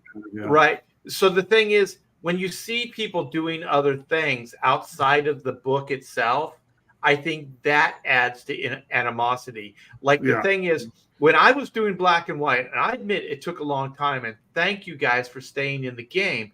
But I worked on that every day. I wasn't taking commissions. I wasn't doing other campaigns. I was asked to do some stuff that would make me big bucks, but I didn't do those because I felt my loyalty was to the backers, to still try to get that book the best I could make it and as quick as I could make it happen. And the thing is, what people, and I think for the most part they understand, is what we're talking about is two completely different ways of running your business. The only thing is like we talked early on, like Rippaverse, like that he's calling it a campaign, but it's not crowdfunding. but there's enough similarities and there's enough crossover that they seem similar, but they're not. So the thing is, why would you crowdfund if the book's already done? You know what I mean? Then you would just sell it. You're not really crowdfunding. You're just made the book and now you're selling it. The thing about crowdfunding and what we do is it's like a movie production, like old Hollywood. They would have parties. They would meet like financiers. They would go out and they would try to secure funds. It wasn't always just a studio plopping down X amount of dollars. A lot of these productions were all funded by individual people with big pockets. Like when you hear, I love this stuff. It's like George Harrison and what's Slowhand, the guitar? Eric Clapton. Eric Clapton.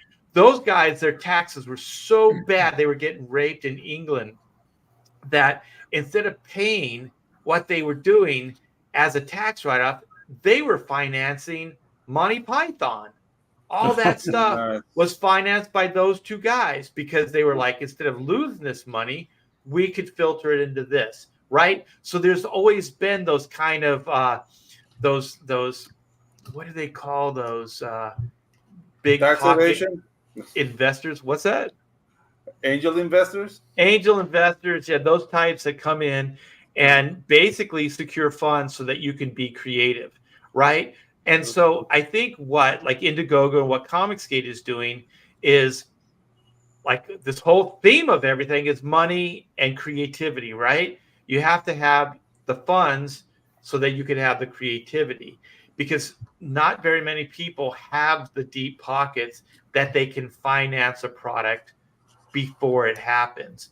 So we all have overhead to keep the lights on and everything else. We got our bills. And so not that I don't really say you should do this, but don't spend your campaign money on paying the bills like that, because you can get into trouble. So what I always did is I had an account that was separate, and I didn't touch that money. And then I at least had enough money that I could sustain my existence here at a minimal, right? And then whatever was left after I paid everybody from the campaign and the campaign was in fulfillment, then I pulled the money. So now I'm able to pull the money. But not everybody can do that. But not everybody takes as long as I did either. So if you have a turnaround quicker, you don't have to do that, because if you could turn around a book in 4 months, you can put out a quarterly book or whatever, then you can use that money to sustain yourself. And to me, it's an agreement between you and your backers. That's it. Anybody else can think whatever they want. They don't have to back your book. You know what I mean? And if they're along for the ride and they believe in what your vision is, and they like what you do and they trust you, then they come forward with it. And in return, they get a book, right? If you're an angel investor in a movie or whatever, you might have some kind of like back end deal or some kind of secured funds that you get. But that's way more up in the air than anything that we're doing, right? Because sometimes those things fall short. And so then those angel investors are out. They don't get compensation at all. So they took the risk. Yeah, they took the risk.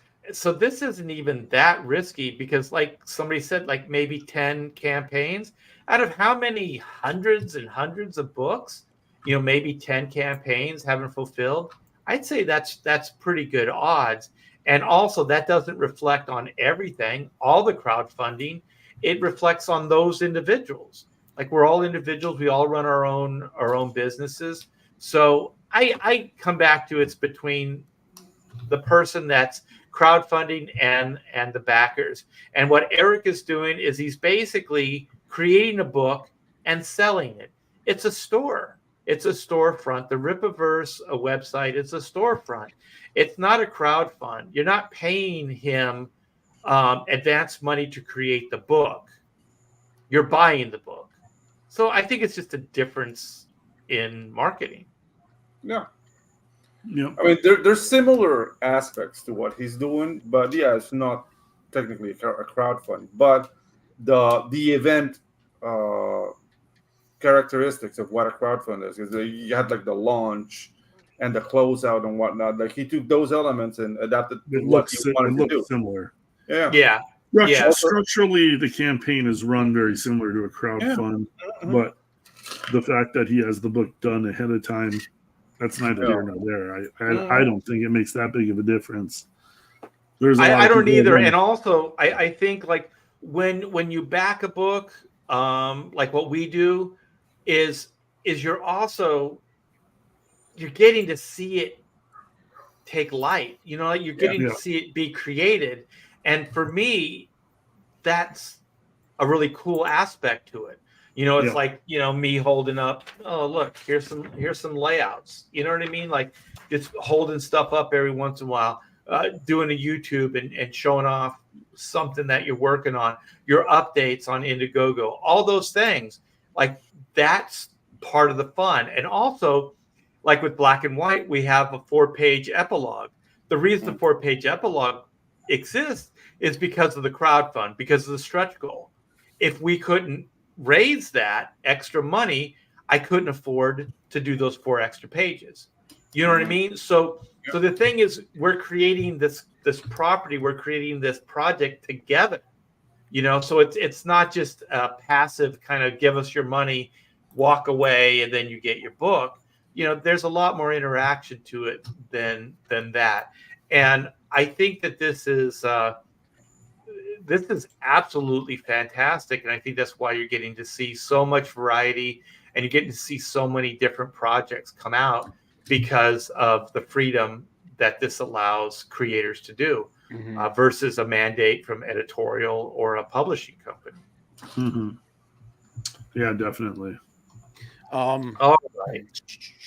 So, Bob, I'm just trying to looking at the chat here, looking into what they're saying here, see if I can find anything else for us to bullshit about. Yeah. The thing, it gives you the creative freedom as long as you can find your audience, and that's probably where Eric is done so well. Yeah, exactly. And a lot of the YouTube guys have done so well is you build your audience before you put the product out there. A lot of crowdfunders are just like, they're like comic guys that have had the dream to do their comics their whole life. They put as much of the book together so they can show something, but they've done nothing to like build an audience. Yeah, and just posting your book on Kickstarter or Indiegogo and showing your artwork, that's not enough to like grab eyes, because there's hundreds, thousands of projects on Indiegogo and Kickstarter. And so that's where the YouTube guys really have a leg up on a lot of people. And early on, it was the web comic people, because the web comic people had been putting out their comics for years and years and years, and it built up this following online. And then all of a sudden crowdfunding came around, and they would put together collections of their web comics. Yeah. And all of a sudden I'd see like a $200,000 campaign. And I'd be like, how the hell did they do that? And then I'd do a little research and go down the rabbit hole and realize they'd been doing a webtoon or a web comic for the last 12 years. And web comic. Webtoon is recent, but a lot of people are been doing like web comics when you had to have your own website to publish your web comic, and then like webtoons came in, swept in, and like became like a YouTube for. And I mean, you do that for years. You build up this audience, and guess what? All those people that have been reading your comics are going to want the collection. And all of a sudden, you have this huge fan base built up, and you've shown that. Dude, are you guys familiar with Order of the Stick? I was just going to say the $1 million campaign. Yeah, that's crazy. Yeah, dude. And it's like the simplest designs. It was just like a joke D&D parody of what happens when people play like role-playing games. And dude, that campaign was like $1 million and took years to fulfill. Yeah, it's not difficult to draw. So and that's the thing, is all of a sudden these people have this huge hit on their hands. Yeah, and they have no idea about shipping. Yeah, they have no idea about getting products out. About just even having like the right shippers to mail, like what your postage is going to be, how much to pre-charge for postage. Like a lot of campaigns that went down the drain because they've like literally forgotten to charge for postage, and it's all of a sudden I'm cutting into the money that's helping me make the book just to ship it out. So there's a million mistakes you can make out there. A lot of people, it happens less and less often now, but 10 years ago when crowdfunding was like a very new thing, a lot of people are making these mistakes left and right. So there's like doing your research before starting a campaign, like following somebody that you're a fan of and like watching their campaign and seeing how they do, seeing how they set up their reward tiers, like all this stuff is hugely important before you ever launch a campaign. And even then, you're still going to make mistakes until you go all the way through it yourself, and you're going to learn from those mistakes. So yeah, crowdfunding, it's awesome, but yeah, it's a chore. Well, the thing about crowdfunding that I've always said, it's like the internet was set up that everything was free, so everybody had base in their head that everything on the internet was supposed to be free. So the problem is monetizing things was never part of the business model. So it's almost kind of like we're like reinventing, it's like what Art of Roy says, YouTube is turning into QVC. So everybody's kind of doing it reverse. Capitalism. Yes. Yeah. So monetary is coming into things, and stuff like YouTube and things that are more like channels can operate like that. They can take advertising, things like that, and they can do those things. But it's kind of backwards from the way it was initially created. And so I applaud, Eric July, the Rippaverse. I'm just hoping that some of those pitfalls that we talked about, like early publishers and things like that, he doesn't go down. And I do believe the product will get better and better as he starts figuring things out. The only problem, with some of this stuff is that, when you're as big as he is and you do the numbers he does, you're failing. Not that it was a failure, but as far as just the content and the product, you're failing publicly. So you're going to get a lot of people that are going to offer, their 2 cents. But the thing is, I have the book, I read the book, so it's not like I listened to somebody and came up with my own opinion of the book. Like it's my opinion of the book based on reading it and having it.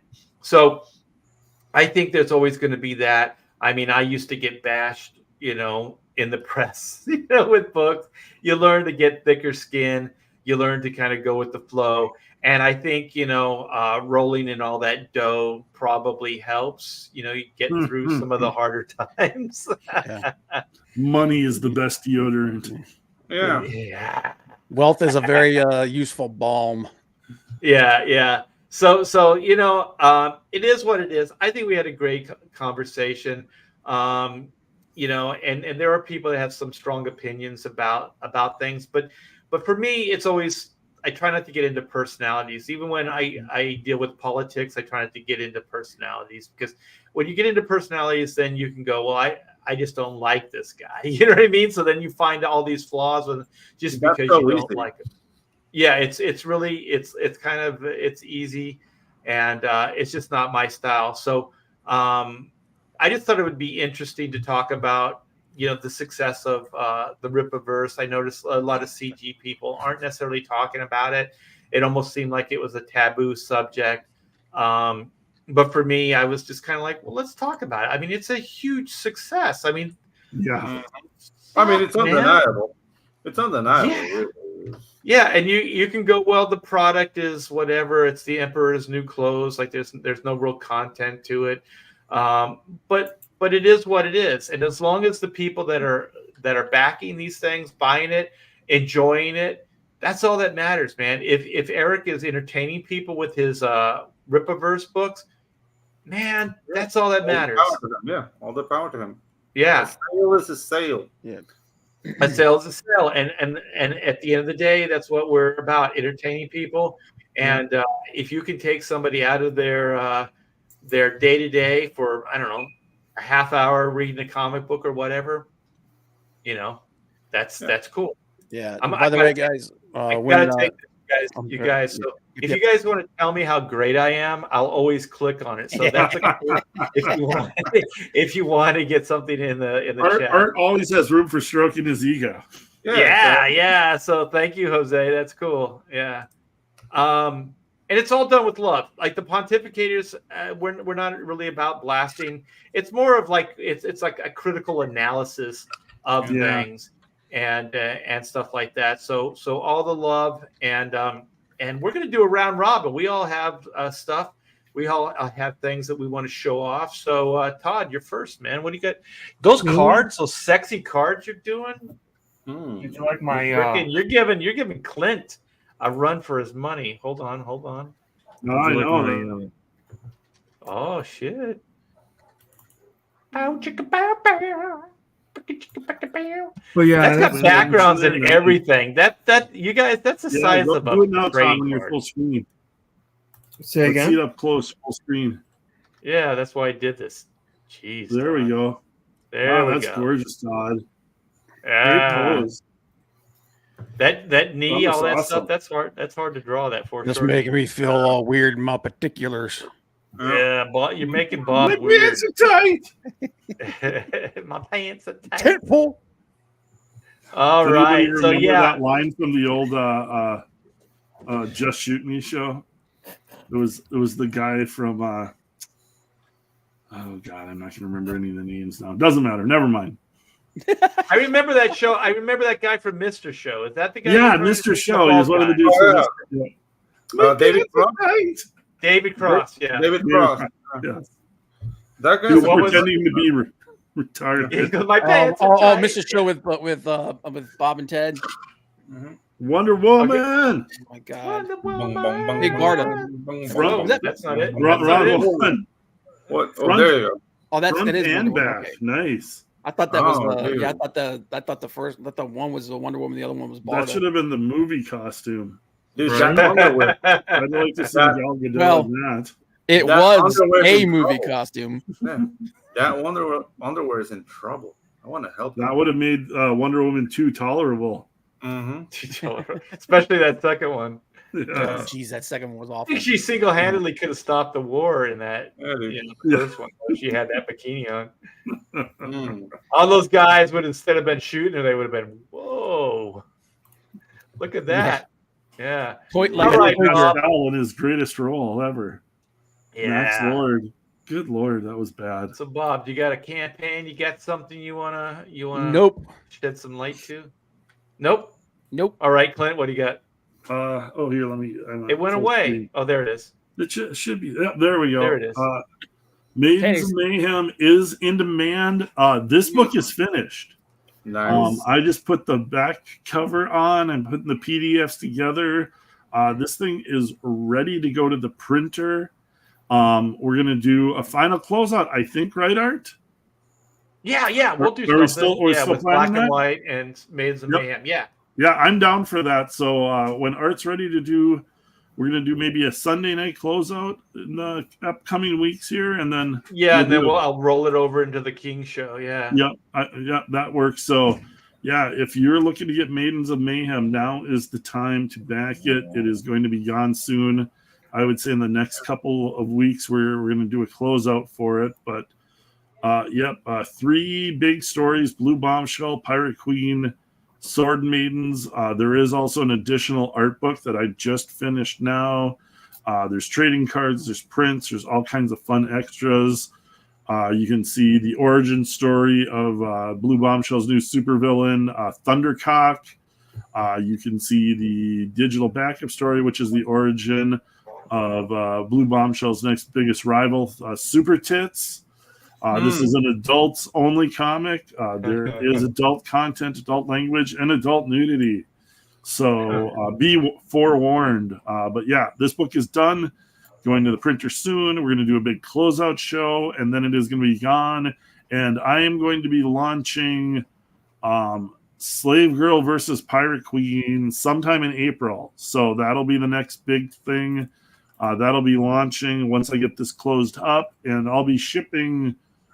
I'm kind of hoping, depending on when we do the closeout, I'm kind of hoping we'll be shipping end of April, beginning of January, February, March, April, May. May is the next month. So May. So yep, I'll be shipping this book this spring and launching Slave Girl versus Pirate Queen. So lots of big things happening. Back this book now. It's going to be gone, and get ready for Pirate Queen versus Slave Girl.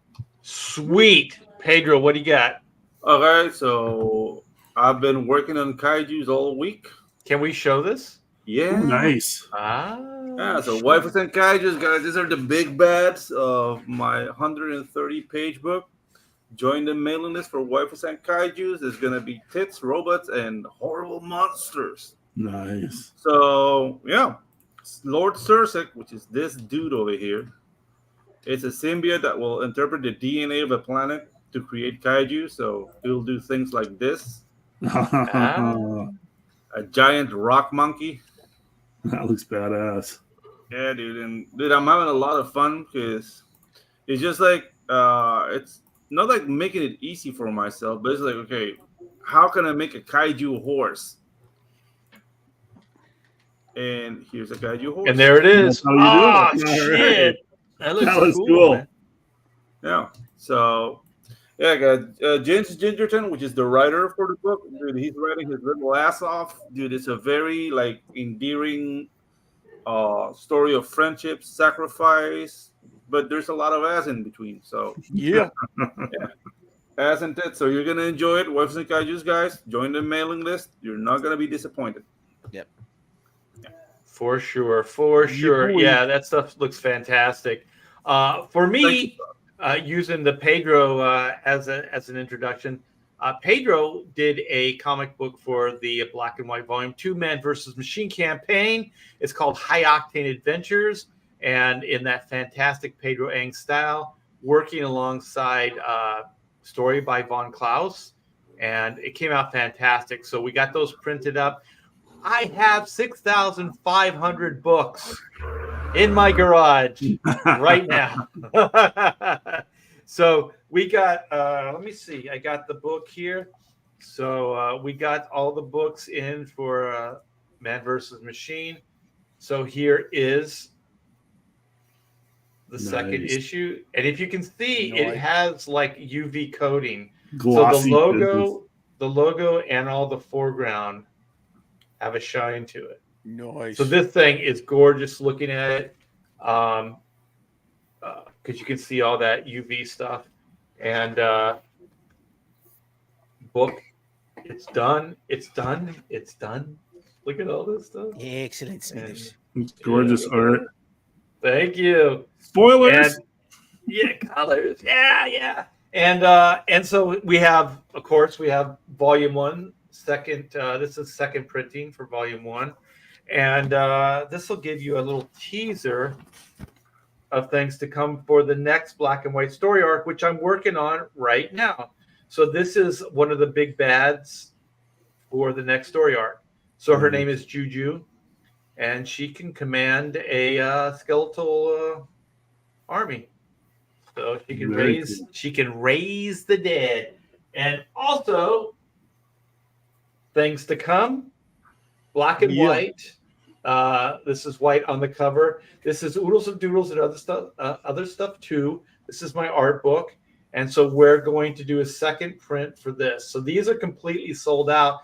These things are selling on eBay for $100 each. So it's a beautiful book. Once again, we're going to crowdfund it, but we're going to build this book. So I want to do some additional pages. So I've done some CG artwork. So I want a CG section, and there's a couple other commissions and things that I want to put in. So this is like a 40-year career kind of wrapped into one coffee table book. So we're going to be putting this sucker out very, very soon. I'm going to do the pre-launch. Nice. Oh, look at that. Wait. I was cool before it was cool. Nice. Yeah. Oh, you got the dust jacket. Uh-huh. Yeah. Oh, show him the forward by Kevin Nolan. It's on the dust jacket. Yeah. Right there, baby. Sweet baby Christmas, and right there that Batman, that is an RT Bear Kevin Nolan combo. Nice. Yeah. Bob is one of the cool kids, man. I'm one of the cool kids. Yeah. Got the insert and everything signed by everybody. Oh, that's cool. Thank you so much for supporting us, Bob. In the day, we are going to be bringing that bad boy back, going back to print on that. And I want to do a new cover. I want to kind of make it a new experience. So I'm thinking 8 pages of new content, but I'm going to do those as stretch goals. So if I can't hit those, those breakdowns that you did, put like 4 of those on a page and do a couple pages of those, because those are cool shit. Yeah, there's going to be like with that image that I showed you of Juju. I have like the layout, loose pencils, and then kind of like tight pencils, and then inks, and then I'm gonna have it colored as well. So I'm gonna have like stages of how you put something together. So we're gonna have all kinds of fun stuff in there. So I want to thank everyone for hanging out with us in the chat. I know there's a ton of competition. These nights are getting so packed with different YouTube shows and stuff like that.